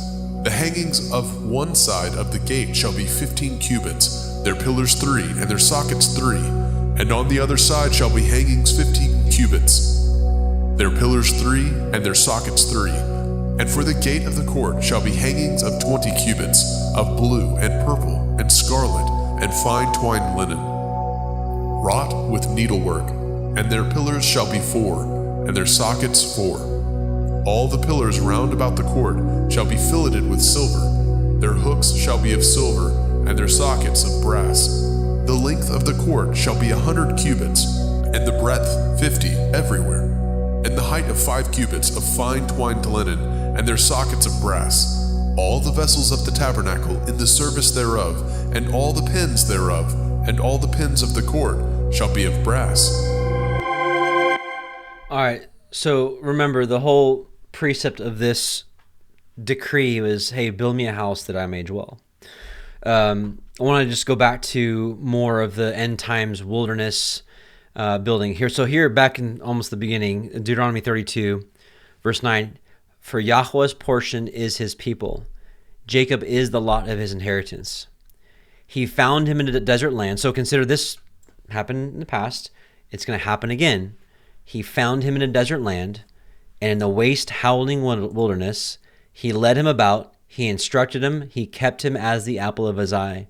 As an eagle stirs up her nest, flutters over her young, spreads abroad her wings, takes them, bear them on her wings. It goes on to say, so have I bore you up. So Hosea 2:14 says, therefore, behold, I will allure her and bring her into the wilderness and speak comfortably unto her. And I will give her her vineyards from thence, and the valley of Achor for a door of hope. And she shall sing there as in the days of her youth. This is, we continue to see how important song is in the last days. We've learned that Satan learned that as well and used music to shift entire generations to lawlessness and all sorts of things. Well, guess what? Yahweh can also move people back with song as well, righteous songs with righteous words, with righteous purpose. And she shall sing there as in the days of her youth, as in the day when she came up out of the land of Egypt. And it shall be at that day, says Yahweh, that thou shalt call me Ishai, and shall call me no more Baalai. For I will take away the names of Balaam out of her mouth, and they shall no more be remembered by their name. So consider, this is a lot deeper than physically just saying a bunch of people being wrong for saying Lord and Jesus and God. Because if Yahweh's name is more than a pronunciation, well, this is also talking about getting the festivals of Baal, the festivals of the sun and Mithras, and all, getting it out and to no more be Zakard. Zakar is the same word to remember the Sabbath day. And we know that actually means to obey it. just like we're supposed to zakar the Passover and zakar all of his ways. But instead, most of his people who believe in the Son of God, crucifixion, most of them are keeping the ways still of, or the remembering or zakaring the names or laws or appointed times of false gods. But that's our job, is to get that message across before the end comes. Excuse me. I love bubble water, and it takes its toll sometimes.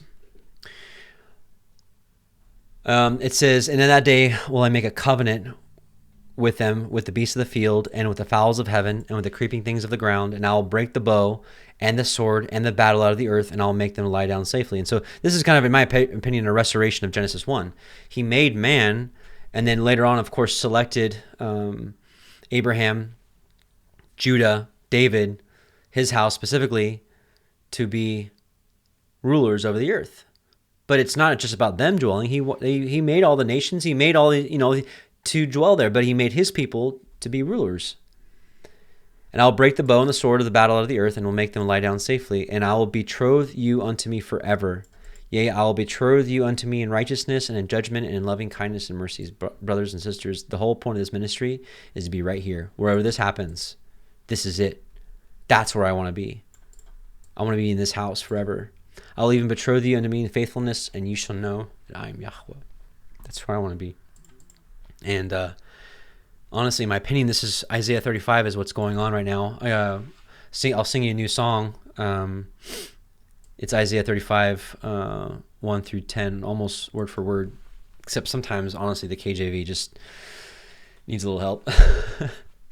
But Isaiah 35, again, you have the desert physically, but you also have the desert spiritually. And I think America is one of the biggest spiritual deserts in the world, especially if what's more profane in his eyes is people that should be his people and people that should know better serving him in devilish or contrary ways is more wicked to him than just people of the nations just doing the thing of the nations. So the wilderness and the solitary place shall be glad for them. This is talking about his people. And the desert shall rejoice and blossom as the rose. And so that's considering what we're talking about here is in the desert. So the house was built in the desert years ago when they came out of Egypt. Well, guess what? We're coming out of Egypt now. The second Exodus is happening now. It's a spiritual Exodus through, of course, the blood of Yahusha. But we're being brought together to be tested. And it's basically, when's the house going to be built? We know that through the prophet Haggai, right? The people are like, no, the time is not time to build. But he's like, no, the time is now. Build. He's like, why do you think that you bring home money and it flows out of your pockets like water? I'm doing this to you. I'm doing it, and I keep doing this to you until you build my house in the desert. We'll get a little bit closer in a specific location, but this is what's happening. We're like desert plants that are receiving his rain in the desert, and we're blossoming. It shall blossom abundantly, because if keeping the fruit of the law is what he's looking for, and that's his treasure, read the book of Solomon with that understanding. You'll see it, the Song of Solomon. It shall blossom abundantly and rejoice even with joy and singing. The glory of Lebanon shall be given unto it, the excellency of Carmel and Sharon. They shall see the glory of Yahweh and the excellency of our Elohim. Strengthen ye the weak hands and confirm the feeble knees. Say to them that are of a fearful heart, be strong, fear not. Behold, your Elohim will come with vengeance, even Elohim with a recompense. He will come and save you. Then the eyes of the blind shall be opened. And so we know that Yahusha did that physically, but he said you're going to do greater works. Well, isn't that what's happening now? People who were blind spiritually, cannot see the law, are seeing it now. And we're hearing it, right? The ears of the deaf shall be unstopped, and the lame man shall leap as a hart. So this is dancing, right? And the tongue of the dumb shall sing, for in the wilderness shall waters break out, streams in the desert. This is true doctrine. This is living waters of the doctrine of the doctrine of Yahusha, which is belief in him and obedience to the Torah, the commandments. The parched crown shall become a pool, the thirsty land, springs of water. In the habitation of dragons, where each lay shall be grass with reeds and rushes. A highway shall be there, and a way. It should be called the way of holiness. The unclean shall not pass over it, but it shall be for those, the wayfaring men, though fools, shall not err therein.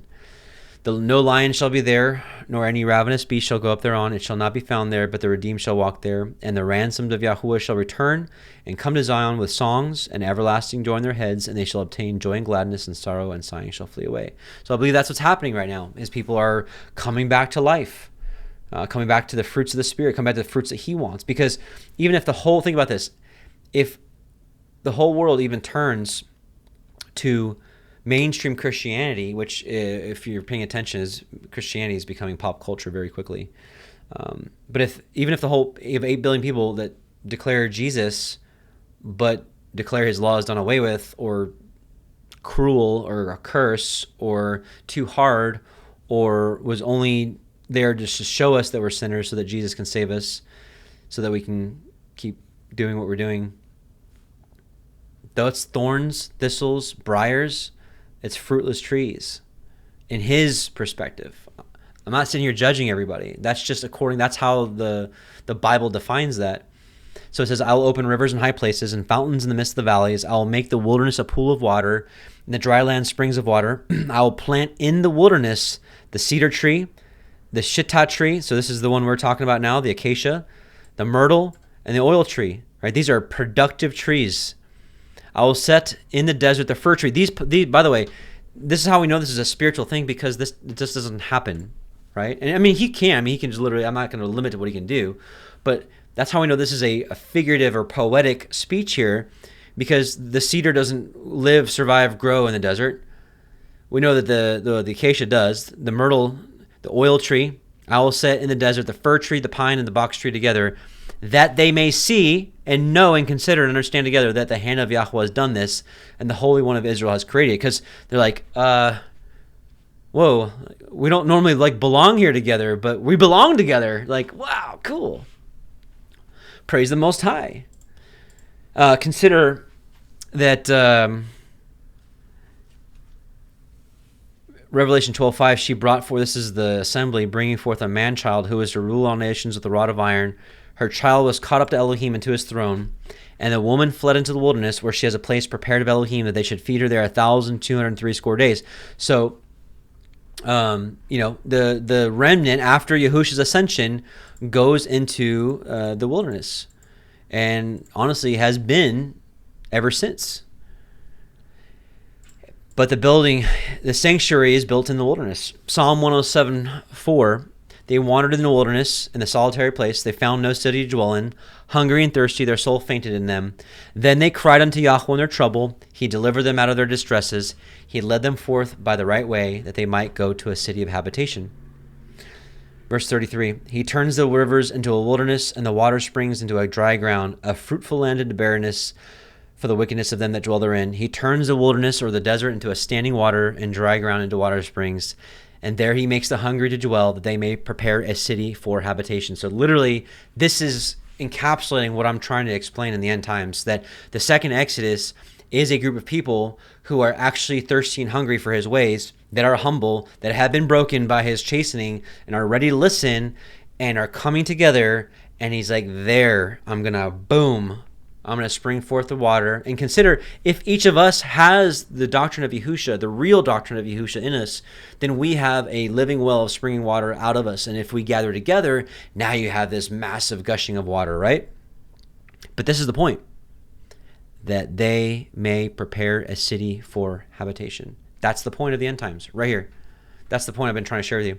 Isaiah 32:15-18, until the Spirit be poured upon us from high, and the desert be a fruitful field, and the fruitful field be counted a forest, then judgment shall dwell in the desert. This is the point of the end times. And righteousness remain in the fruitful field, and the work of righteousness shall be peace, and the effect of righteousness, quietness and assurance forever. This is the kingdom. And my people shall dwell in a peaceable habitation, in sure dwellings, and in quiet resting places. This is the goal. If you go to the beginning of that chapter, behold, a king shall reign in righteousness, and princes shall rule in judgment. And a man shall be as an hiding place from the wind, and a covert from the tempest, and as the rivers of water in a dry place, and as shadows of a great rock in a weary land. And the eyes of them that see shall not be dim, and the ears of them that hear shall hearken, no doubt, to the Torah. Isaiah 61:4 says, they shall build the old wastes. They shall raise up the former desolations. They repair the waste cities, the desolations of many generations. This is repairing, not just physically, but this is rebuilding the pillars of the life of a true Israelite, the ancient path of the Most High. Women being women again, men being men again, children being children again, being order, having respect, having dignity, having authority, having places of positions of authority, having judges in the gates, having right ruling dwelling in the gates, living the standards of the Torah. This is the repairing. This is repairing the breaches. And that's why the restoration of the spirit of Elijah in the last days is the hearts of the fathers turning back to the children and children to their fathers. That's how far society has gotten, that fathers don't care about children and children don't regard their fathers anymore. But that's going to be turned back around these last days. And the homes are going to be repaired. And it's not going to be just, we're just a mess and Jesus loves us. We're going to walk in healing in a restored way. Jeremiah 31:2, thus says Yahweh, the people which were left of the sword found grace in the wilderness. That's basically, this sword has been pursuing his people. I mean, that's like literally how this country was formed, was fleeing the sword, fleeing the persecution of the papacy, fleeing the sword of England, all sorts of things, all sorts of fleeing.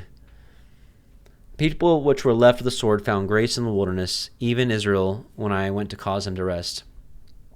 Yahweh has appeared unto me of old, saying, yea, I have loved you with an everlasting love. Therefore with loving kindness have I drawn you. Again I will build you. Where? The wilderness, right? And you shall be built, O Virgin of Israel. You shall again be adorned with your tabrets, and you shall go forth in the dances of them that make merry. Yes. You shall plant vines upon the mountains of Samaria. The planters shall plant and eat them as common things. For there shall be a day that the watchman upon a Mount Ephraim shall cry, arise ye, let us go up to Zion, to the mountain of our Elohim.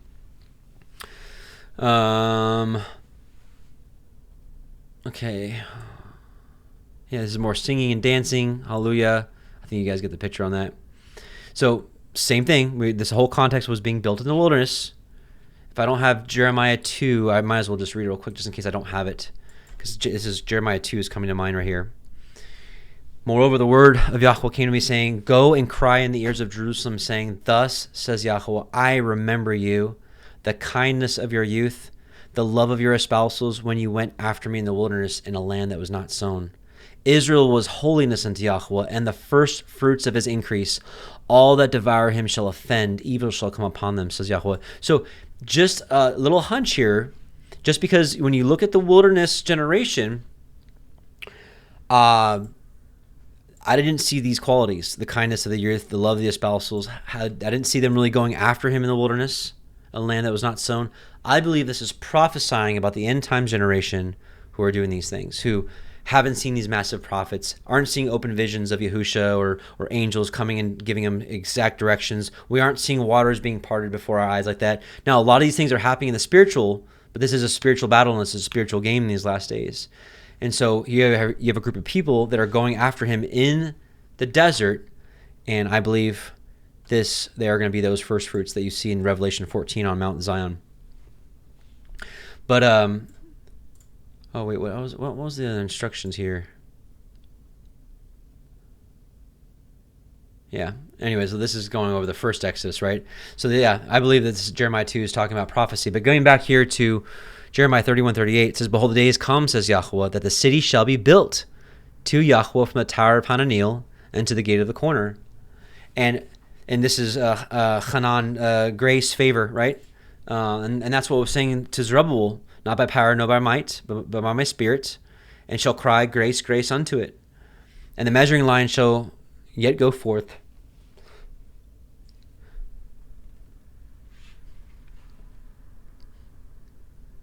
Sorry. I don't know, I have no idea. And the measuring line shall yet go forth over against it upon the hill Gareb, and shall compass about to Goath. Gareb, I think, is like, wasn't this like rough? I want to look up real quick. Gareb. So Jeremiah 31:39. Jeremiah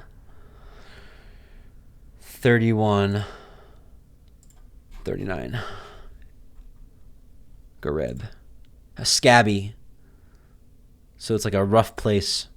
So it's built in a rough place, right? Desert, rough place. Encompass it about to Goath. What does Goath mean? Bellowing. Lowing, bellowing. And the whole valley of the dead bodies and of the ashes, and all the fields unto the brook of Kidron, unto the corner of the horse gate toward the east, shall be holy unto Yahweh. It shall not be plucked up nor thrown down any more forever. Kind of neat. Hope I'm not losing y'all. So, again, just to kind of help wrap our minds around what has to expect in the last days, because I think a lot of us, most we're just told is like rapture, and we're just waiting for just, Messiah to come back and just whisk everyone away. But there's a lot to be done. But how the end times go down. So we know that Revelation 13 says that the beast gathers everybody, rich and poor, free or bond, everyone that's not written in the book of the life of the Lamb. Yeah. So there is a remnant. But it says, why do the heathen age? Psalm 2. Why do the heathen rage? And the people imagine a vain thing. The kings of the earth set themselves, and the rulers take counsel together against Yahweh and against his anointed, saying, let us break their bands asunder and cast away their cords from us. He that sits in the heavens shall laugh. Yahweh shall have them in derision. Then shall he speak to them in his wrath and vex them in his sore displeasure. Yet have I set my king upon my holy hill of Zion. So this is why the whole nation and even Yah's people, because it says the nations and the people, because that's what happened in the immediate back then to the disciples and to Messiah, is you had Rome and even the people coming against Yahusha and resisting him. So it was like a total, it was like everybody was against him other than his small little, faithful remnant. So consider that's what's going to happen to Yah's people in the last days. Basically, Yahweh was like, I'm going to set you in authority, because that's what was declared in Revelation 11 with the two witnesses, and the nations didn't like that. It says, right, the kingdom of this world have become the kingdoms of our master and of his Christ. And then here it says, the nations were angry and your wrath has come. And so that's basically the declaration, is at some point in the history, Yahweh is going to be like, that's it. I'm setting my people and I'm setting my throne and I'm giving them authority. And then there are people who are going to be like, yeah, I don't think so. No, we're going to come kill you. We're going to come and destroy this cult, this whatever you are. And then this is what he's going to say. I will declare the decree. Yahweh said to me, you are my son. This day I have begotten you. Ask of me, and I shall give you the nations for your inheritance and the uttermost parts of the earth for your possession. You shall break them with a rod of iron. You shall dash them in pieces like a potter's vessel. Be wise now, therefore, you kings. Be instructed, you judges of the earth. Serve Yahweh with fear and rejoice with trembling. Kiss the Son, lest he be angry, and you perish from the way when his wrath is kindled but a little. Blessed are all they that put their trust in him. So basically, this is the decree, is he's like, no, Yahweh is like, no, I have established Zion. I have set my authority. And the people of the earth basically do like a Korah, and they're like, I don't think so. Every one of us are holy, and you take too much upon you, and you're not going to rule over us. And then that's where he's going to be like, Psalm 110. It's kind of a different version of the same thing. Yahweh said to my master, sit at my right hand until I make your enemies your footstool. Yahweh shall send the rod of strength out of Zion. Because this is basically what happens. His house gets formed. Zion becomes established. When the people prepare a place and he comes and inhabits it, then he then sets his name in that place and establishes rule. And he establishes rule in the midst of enemies, right? It says, rule you in the midst of your enemies. Your people shall be willing in the day of your power, and the beauties of holiness. From the womb of the morning, you have the dew of your youth. That's what was written in Hosea, right? Yahweh has sworn and will not repent. You are a priest forever after the order of Melchizedek. Yahweh at your right hand shall strike through kings in the day of his wrath. He shall judge among the nations. He shall fill the places with dead bodies. He shall wound the heads over many countries. Because if all the nations are gathering against Yah's people, and wherever Zion is in the last days, all right, they're going to be wounded. He shall drink of the brook in the way. This is the same Psalm 1 river. Therefore he shall lift up the head. Consider this is what Yahushua's already communicated. He's God. He's literally God in Genesis 1 who's made Adam to have dominion over this earth. He came to take that back which was lost. That's why he came as the seed of David, to come give it back to his people. Revelation 2:26, and he that overcomes and keeps my works to the end, to him will I give power over the nations. Did Messiah say this? Did he not just promise you and I, if we overcome, that he will give us power over the nations? Yes or no? And he shall rule them with a rod of iron. That's that same promise in Psalm 2. I believe Psalm 2 is a gathering of his people, and he sets them as rulers, and the nations are like, yeah, I don't think so. As the vessels of a potter shall they be broken to shivers, even as I received my Father, and I will give him the morning star. That was also one of the titles of Satan. So if Satan left his authority, or his authority was removed from him, it's going to be replaced. Revelation 3:21, to him that overcomes will I grant to sit with me in my throne, even as I also overcame and am set down with my Father in his throne. Is that a true statement or not? So consider the promise in 2 Samuel 7, the promise to David. It says, now therefore, so shall you say to my servant David, thus says Yahweh of hosts, I took you from the sheepcote, from following the sheep, to be ruler over my people Israel. And I was with you wherever you went, and I have cut off all your enemies out of your sight. And I have made you a great name, like unto the name of the great men that are in the earth. Moreover, I will appoint a place for my people Israel, and will plant them. Consider, that's the same concept in the last days, right? That they may dwell in a place of their own, and move no more. Neither shall the children of wickedness afflict them any more. Gosh, I'm sorry. And as since the time that I commanded the judges to be over my people Israel, and have caused you to rest from all your enemies, also as Yahweh tells you that he makes you a house. And when your days be fulfilled, and you shall sleep with your fathers, I will set up your seed after you, which shall proceed out of your bowels, and I will establish his kingdom. And he shall build a house for my name, and I will establish the throne of his kingdom forever. I will be his father, and he shall be my son.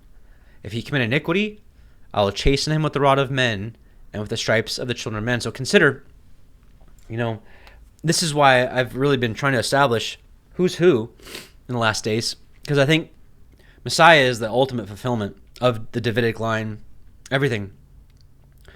But consider, I also believe that Yahushua went back up into his rightful place up in heaven, because he's God. He's Elohim. He's that same Elohim that made David and made everything. This promise was not, I will come to someday and sit on your throne. He had to take the throne back because it was lost. He's Elohim. He's above this. He's Yahweh, right? And that's why it's been important for me to understand that he is Yahweh. He is the angel of Yahweh. He is the Redeemer. He is the rock. It says, but my mercy shall not depart away. Because my point is Messiah doesn't commit iniquity. There's no if. This is a human. If he commit iniquity, I'll chasten him with the rod of men, with the stripes of the children of men. But my mercy shall not depart away from him, as I took it from Saul, whom I put away from before you. And your house and your kingdom shall be established forever before you. Your throne shall be established forever, according to all these words and according to all this vision. So the question is this forever mean forever? And so consider, the enemy is smart because they know that this promise is forever. And so even the house in England, they claim the throne of David because they know that the throne of David rules over the nations forever. Psalm 89, 3-4, I have made a covenant with my chosen. I have sworn to David and my servant, thy seed will I establish forever and build up your throne to all generations. So this building of the tabernacle in the last days is building up Zion, is building up his house. It is building up the throne of David once again in the last days. Verse 19, then you spake in vision to your Holy One and said, I have laid help upon one that is mighty. I have exalted one chosen out of the people. I have found David my servant. With my holy oil have I anointed him. With whom my hand shall be established, my arm also shall strengthen him. The enemy shall not exact upon him, nor the son of wickedness afflict him. I will beat down his foes before his face, and plague them that hate him. But my faithfulness and my mercy shall be with him, and in my name shall his horn be exalted. That was that same promise in Psalm 110, right? Because he drinks of the brook in the way, basically because he's obedient to the Torah, therefore shall he lift up the head. It's the same promise here. And in my name, which we know is the Torah, Spirit, truth, shall his horn be exalted. So it's the keeping of the covenant that will strengthen righteousness. I think that's written somewhere on Daniel, maybe. I will set his hand also in the sea. This is the nations. And his right hand in the rivers. He shall cry to me, you're my Father, my Elohim, rock of my salvation. Right? Any of you out there crying that? I will also make him my firstborn, higher than the kings of the earth. We read that earlier in, I think, Psalm 102 or 107. My mercy will I keep for him forevermore, and my covenant shall stand fast with him. His seed also will I make to endure forever, and his throne as the days of heaven. If his children forsake my law, and walk not in my judgments, if they break my statutes, and keep not my commandments, then will I visit their transgression with a rod, and their iniquity with stripes. Nevertheless, my loving kindness will I not utterly take from him, nor suffer my faithfulness to fail. My covenant will I not break, nor alter the thing that's gone out of my lips. Once I have sworn by my holiness that I will not lie unto David, his seed shall endure forever, and his throne as the sun before me. It shall be established as the moon and a faithful witness, forever as the moon and as a faithful witness in heaven. But you have cast off and abhorred, you have been wroth with your anointed. So this is the destruction of that throne with Zedekiah, and it was not picked back up until Yahusha, right? Because Zerubbabel was considered a governor, not a king. And Yahusha was that king that picked up that throne of David back for his people. And he showed us how that throne operates, right? With his kingship, his ministry, his priesthood.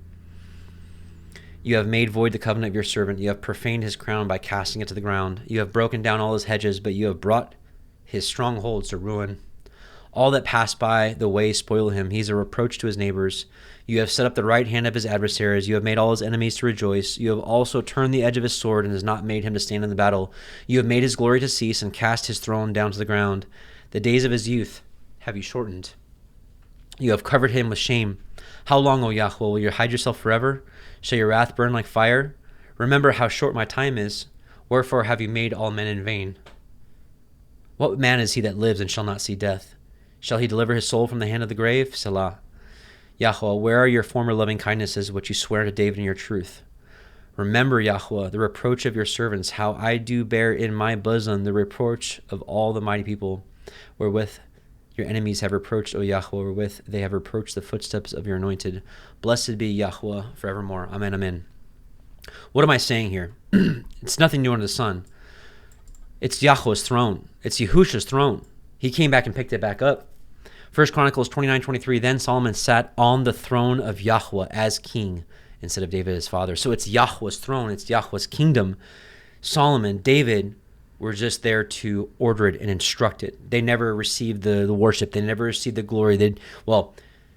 Solomon ended up changing ways, but David was steadfast, other than his mess up, of course, with Bathsheba and Uriah. So this is the promise. This is the promise of the restoration in the end times. We talked about the two candlesticks. We talked about the two sticks coming together. We talked about Zechariah 4 and 6, where about the priesthood and the kingship will come together. Yahusha brought that together. But his people are supposed to be like him in the end days. And if they are, I believe he will honor them, make them the first fruits, restore them, give them kingship, honor, and they will be those pieces of acacia wood that maybe started off thorny or rough or crooked, but he's going to put them straight, and that's going to be the house that he dwells in. Jeremiah 33:14, Behold, the days come, says Yahweh, that I'll perform that good thing which I have promised unto the house of Israel and the house of Judah. In those days, at that time, I will cause the branch of righteousness. We were talking about that in Zechariah 6.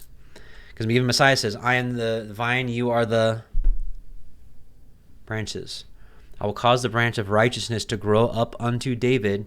He shall execute judgment and righteousness in the land. In those days, Judah shall be saved. So this is all end time stuff. I want to get to the bottom of what does the end times look like? What is he expecting of us? What should we expect? What is our purpose? Again, I've been saying in our fellowship, we've been talking about our purpose. We've been talking about our individual purposes, but we can zone in microscopically on everyone's little detail. But what's the overall goal? What are we doing? And again, in my estimation, We're building him a house. And that house is comprised of people living in spirit and truth, dwelling together peaceably. And when things go wrong, everything is judged and decided according to the Torah, and with mercy and with the allowance of repentance and counseling and accountability and discipleship. And anyways, I don't want to get off the rails here, but that's the purpose, is to build him a house to dwell in. Because listen, this is what it says. It says, "For thus says Yahweh, David shall never want a man to sit upon the throne of the house of Israel. Neither shall the priests, the Levites, want a man before me to offer burnt offering, and to kindle meat offerings, to do sacrifice continually. And the word of Yahweh came to Jeremiah, saying, Thus says Yahweh, if you can break my covenant of the day and my covenant of the night." So, right? Yeah. We're good, right?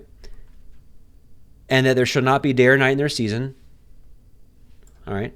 Then may also my covenant be broken with David my servant." So it can't be broken right now. So this covenant stands right now, that he should have a son to reign upon his throne, and with the Levites, by the priests, my ministers. Anyways, he goes on to say, same thing, day and night, as long as that's going on. If I cast those away, then I will cast away the seed of Jacob and David my servant, so that I will not take any of his seed to be rulers over the seed of Abraham, Isaac, and Jacob. And so that was the promise that Yahusha re-promised, is that, hey, overcomer, you want to overcome? I'll set you on my throne. Ezekiel 34:22, "Therefore will I save my flock, and they shall no more be a prey." So again, this is end times rescue. This is the restoration here. "I will judge between cattle and cattle, and I will set up one shepherd over them." This is that same shepherd we see in Psalm 2 that the nations are like, yeah, absolutely not. Now, to really think about it, and this is why I say that I believe he's going to set his people to be rulers, because if Yahusha came back and said, with coming with lightning and everyone sees it, are people really going to be like, no, we don't want you? Think about it realistically. Who are they rejecting? I believe they're rejecting his remnant. It says, "Even my servant David, he shall feed them, he shall be their shepherd. And I, Yahweh, will be their Elohim, and my servant David, a prince among them." And so, I've been realizing, I've been realizing that recently there's been a movement that is showing that Yahusha is not Elohim, he's not God, and that he was just a man. And this topic actually, I think, is actually the remedy for that, because I think it brings things together into focus, because there's passages like this that's like, okay, I, Yahweh, will be their God, and my servant David, their prince among them. So it's like there's a separation. So in my opinion, I'm looking at this, I'm like, how can this servant David be also Yahusha, who I know to be Yahweh, my Elohim? That's why it's been important for me to understand who's Elohim, what's his identity, who is Yahusha, why is it important? And so people are like, well, hang on. This David that you say is Yahusha is a man. And we'll get into it a little bit later, because there's also the conundrum of Ezekiel 45 that talks about the prince, the ruler of the people, the seed of David, no doubt, who's a man and offers sin sacrifices for himself and for the people. Why would Yahusha do that? It says, "And I will make with him a covenant of peace, and will cause the evil beasts to cease out of the land, and they shall dwell safely in the wilderness and sleep in the woods. And I will make them and the places around about them my hill of blessing, and I will cause the shower to come down in his season, and there shall be showers of blessing." No doubt that he's giving understanding to his people again. "And the trees shall yield her fruit, the earth shall yield her increase, and they shall be safe in their land, and shall know that I am Yahweh when I have broken the bands of their yoke, and deliver them out of the hands of those that serve themselves of them. And they shall no more be a prey to the heathen, neither shall the beasts of the land devour them." So Rome can't do that to us anymore. "But they shall dwell safely, and none shall make them afraid. I will raise up for them a plant of renown, and they shall be no more consumed with hunger in the land, neither bear the shame of the heathen any more. Thus shall they know that I, Yahweh, their Elohim, am with them, and that they, even the house of Israel, are my people, says Yahweh. And ye, my flock, the flock of my pasture, are men, and I am Elohim, says Yahweh." So this is how I know this is Yahusha talking right here, because he's basically saying, I'm the Elohim that sits in the heavens, and you're my people. And so this kingship, I believe, is human. And so here, Ezekiel 45, more further proof. And my point is that I think this solves the problem of people that are pointing, literally like, no, this is a human. Ezekiel 45:21, the first month and the 14th day of the month, you shall have the Passover, a feast of 7 days. Unleavened bread shall be eaten. And upon that day shall the prince prepare for himself and for all the people of the land a bullock for a sin offering. And 7 days for the feast he shall prepare a burnt offering to the Yahweh. Anyways, so it just literally, right, and it's literally offering sin offerings for himself and for the people. And we know that Hebrews makes that distinction that he did not have to offer a sin offering for himself because he was sinless. So just some interesting things here. And I think just a couple other passages. Isaiah 49 talks more about this position. It says, listen, O isles, unto me. Hearken, my people, you people from afar. Yahweh has called me from the womb. From the bowels of my mother has he made mention of my name. Paul even quoted this for himself, or at least relating to himself. And he has made my mouth like a sharp sword. In the shadow of his hand has he hid me and made me a polished shaft. In his quiver has he hid me and said unto me, you are my servant, O Israel, whom I will be glorified. Then I said, I have labored in vain. I have spent my strength for nothing and in vain. Right? So this is someone who's saying, well, it looks like my labors have gone nowhere, sir. Looks like I have labored and worked for you, but what has that brought forward? Yet, surely my judgment is with Yahweh and my work with my Elohim. And now, says Yahweh, that formed me from the womb to be a servant, to bring Jacob again to him. So this is a position, an authority to restore. Though Israel be not gathered, yet shall I be glorious in the eyes of Yahweh, and my Elohim shall be my strength. He said, it's a small thing that you should be my servant to raise up the tribes of Jacob and to restore the preserved of Israel. I will also give you for a light to the Gentiles, that you may be my salvation unto the ends of the earth. Behold my servant, whom I uphold, my elect, in whom my soul delights. I have put my spirit upon him. He shall bring forth judgment to the nations. Consider, that's the job of his remnant in the last days, is to bring this doctrine, the full doctrine, to the nations. He shall not cry, nor lift up, nor cause his voice to be heard in the street. So this is not a loud takeover here. A bruised reed shall he not break, and the smoking flash shall he not quench. Right? Meek, humble. He shall bring forth judgment unto truth. He shall not fail nor be discouraged till he have set judgment in the earth, and the island shall wait for the Torah, for his law. And this servant is identified, I, Yahweh. So I believe this is Yahusha speaking here in the authority of his father. I, Yahweh, have called you in righteousness. He's talking to his people.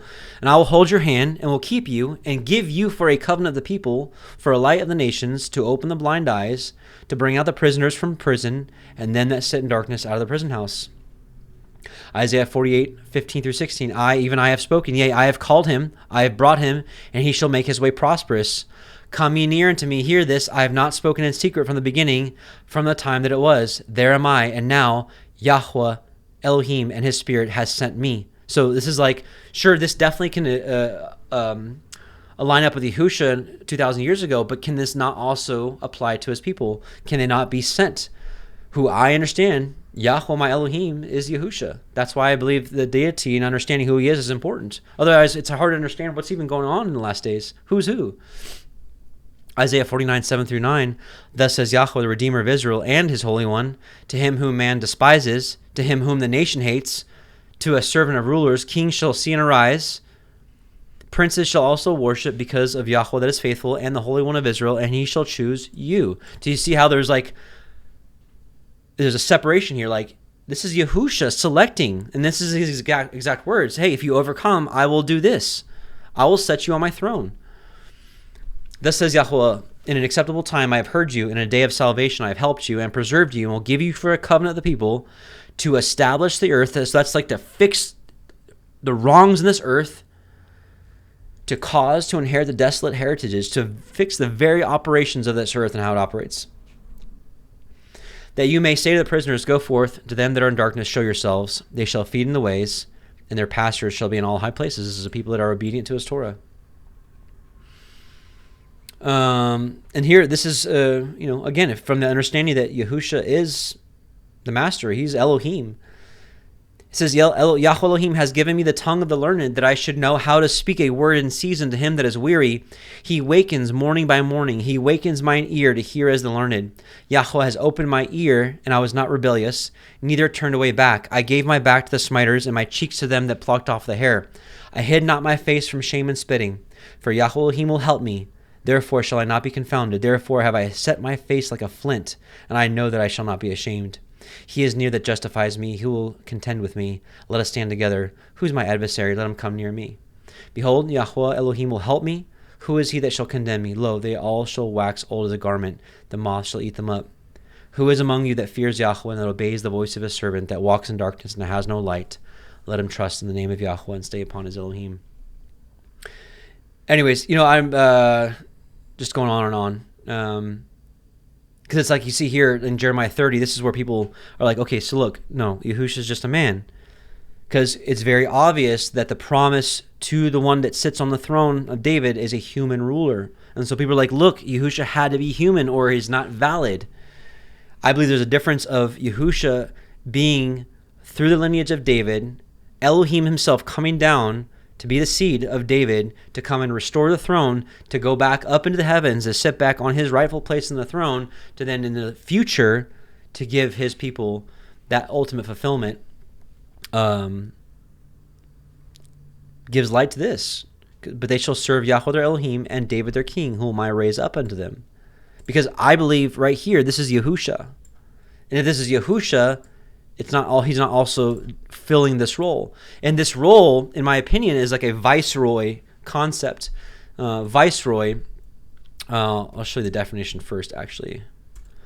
What is a viceroy? A viceroy is the governor of a country or province who rules as the representative of a king or sovereign. So Yahusha is the rightful heir and owner of all the land. He's Elohim, he's the creator. I believe he sets his people to sit as viceroy position to establish the earth, as we just read. This is Nazarene 13:13 through 14. A man in the crowd said to Yahusha, we have heard your teachings that you herald the rule or kingdom of Elohim. Tell us about this. Yahusha said, there is the kingdom of the Ruach and the kingdom of the flesh. Yahuwah rules the first himself. So that's, he went up into the Ruach, the kingdom.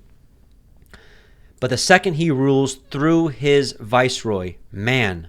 But man tries to set up himself as an independent ruler, making his own laws and setting aside those of his sovereign. Think of ancient Israel, Judah, serving Baal. And even later on, they weren't serving Baal or Baal, but then they were making their own laws, the Pharisees and Sadducees, right? They did away with the Torah and made their own man-made laws, making them also being Elohim themselves. So listen, you want the kingdom? When the viceroy ceases to rebel and governs in accord with the decrees of the sovereign, right, of Yahusha's laws, that will be the rule of Elohim. This encapsulates everything I'm trying to share through the prophets that I'm reading to you. Jeremiah 30:21, and their nobles shall be of themselves. This is talking about Zion in the last days. And their governor shall proceed from the midst of them. This is why I believe it's going to be a human. And I will cause him to draw near, and he shall approach unto me. For who is this that has engaged his heart to approach unto me, says Yahweh. And that's why Yahusha says, like, right? Who will love us and keep our commandments? My Father and I will come and make our house with him. Anybody? Does anybody want to hear us? Jeremiah 49:19. Behold, he shall come up like a lion from the swelling of Jordan against the habitation of the strong. But I will suddenly make her run away from her. And who is a chosen man that I may appoint over her? Right? He's literally like, I'm evaluating you, sons of men. Who among you will I point over? For who is like me? Who is that shepherd that will stand before me? Hosea 3:4 through 5. For the children of Israel shall abide many days without a king, without a prince, without a sacrifice, without an image, without an ephod, without a teraphim. And afterward shall the children of Israel return and seek Yahweh their Elohim and David their king, and shall fear Yahweh and his goodness in the latter days. So it's a restoration of the house of David, is this house that's being built in the latter days. We'll skip that one. And just lastly, I don't know why I didn't have it in here, but we see it's built in the land of Moab, a spiritual placeholder, in my opinion, for America. It says in mercy, it says, verse 4, let my outcast dwell with you, Moab, be a covert to them from the face of the spoiler. For the extortioner is at an end, the spoiler ceases, the oppressors are consumed out of the land. And in mercy shall the throne be established, and he shall sit upon it in truth, in the house of David, judging, seeking judgment, and hastening righteousness. And then it goes on to describe Moab being proud. It says, he weeps and bewails over Moab. My bowels shall sound like a harp from Moab. So this is not talking about the ancient Moabites. This is a poetic placeholder for a country that's called Moab, that acts like Moab in many ways, but are his people, and he calls them Moab. And that's why America is called many names, because it's like a melting pot of all these different religions and understandings. And here in Isaiah 19, I'm not going to read the whole thing because we're going to finish up now. I believe here, America here is called Egypt. And it's like it tells the same story from different perspectives, and it gives different names for it. So in here, you have this total financial collapse. And it's funny because I think the elites, or Satan is trying to flip the script, because, they keep warning everyone of this financial collapse, and then the elites are going to rise out of the ashes and have this new world order. Wake up! The new world order is on right now. The one world money system is on right now. It's called the American petrodollar. Everybody runs off of it. There's no escape from it. Sure, you can talk about Bitcoin and gold, but there's no escape from that. The only escape is through Yahuwah. But it's funny because everything I'm sharing with you is very counter to what everyone thinks and believes, because we're living in a time where it's like, no kings movement, right? And they make Trump so bad that nobody wants a tyrannical ruler. So it's like we want this democratic way. But the democratic way is not the biblical way, because it literally says you cannot follow a multitude. Tell me a time when Yah's people, the multitude, were right. Yahweh selects his leadership, and that leadership has successive generations through their sons. That's his order. That's not changed. Now, it may be so that he selected that through a spiritually, like, what am I trying to say there? Who are the kings and priests these days?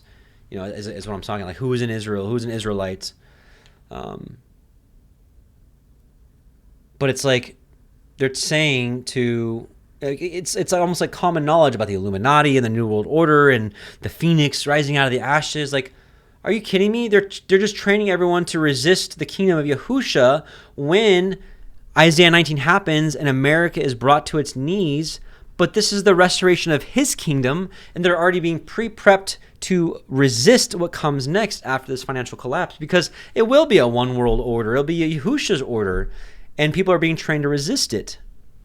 Because here in the last days, talking about the tabernacle and the altar, in the last days there should be an altar to Yahweh in the midst of the land of Egypt, and a pillar at the border thereof, and it shall be for a sign and a witness unto Yahweh of hosts in the land of Egypt. For they shall cry unto Yahweh because of the oppressors, and he shall send them a Savior, a great one, and he shall deliver them. And Yahweh shall be known to Egypt. The Egyptians shall know Yahweh, shall do sacrifice and oblation. Yea, they shall vow a vow unto Yahweh and perform it. And Yahweh shall smite Egypt. He shall smite it and heal it. And they shall return to Yahweh. And so anyways, this place is called Egypt, Assyria, Israel. And so anyways, long story short, I believe that the restoration is the rebuilding of this house in the last days. And the desert surely is going to rejoice in these last days, and it's starting to do so now. So let's pray. And then I've got a song I want to share with you called The Desert Rose. It's Isaiah 35. It's about the waters breaking out.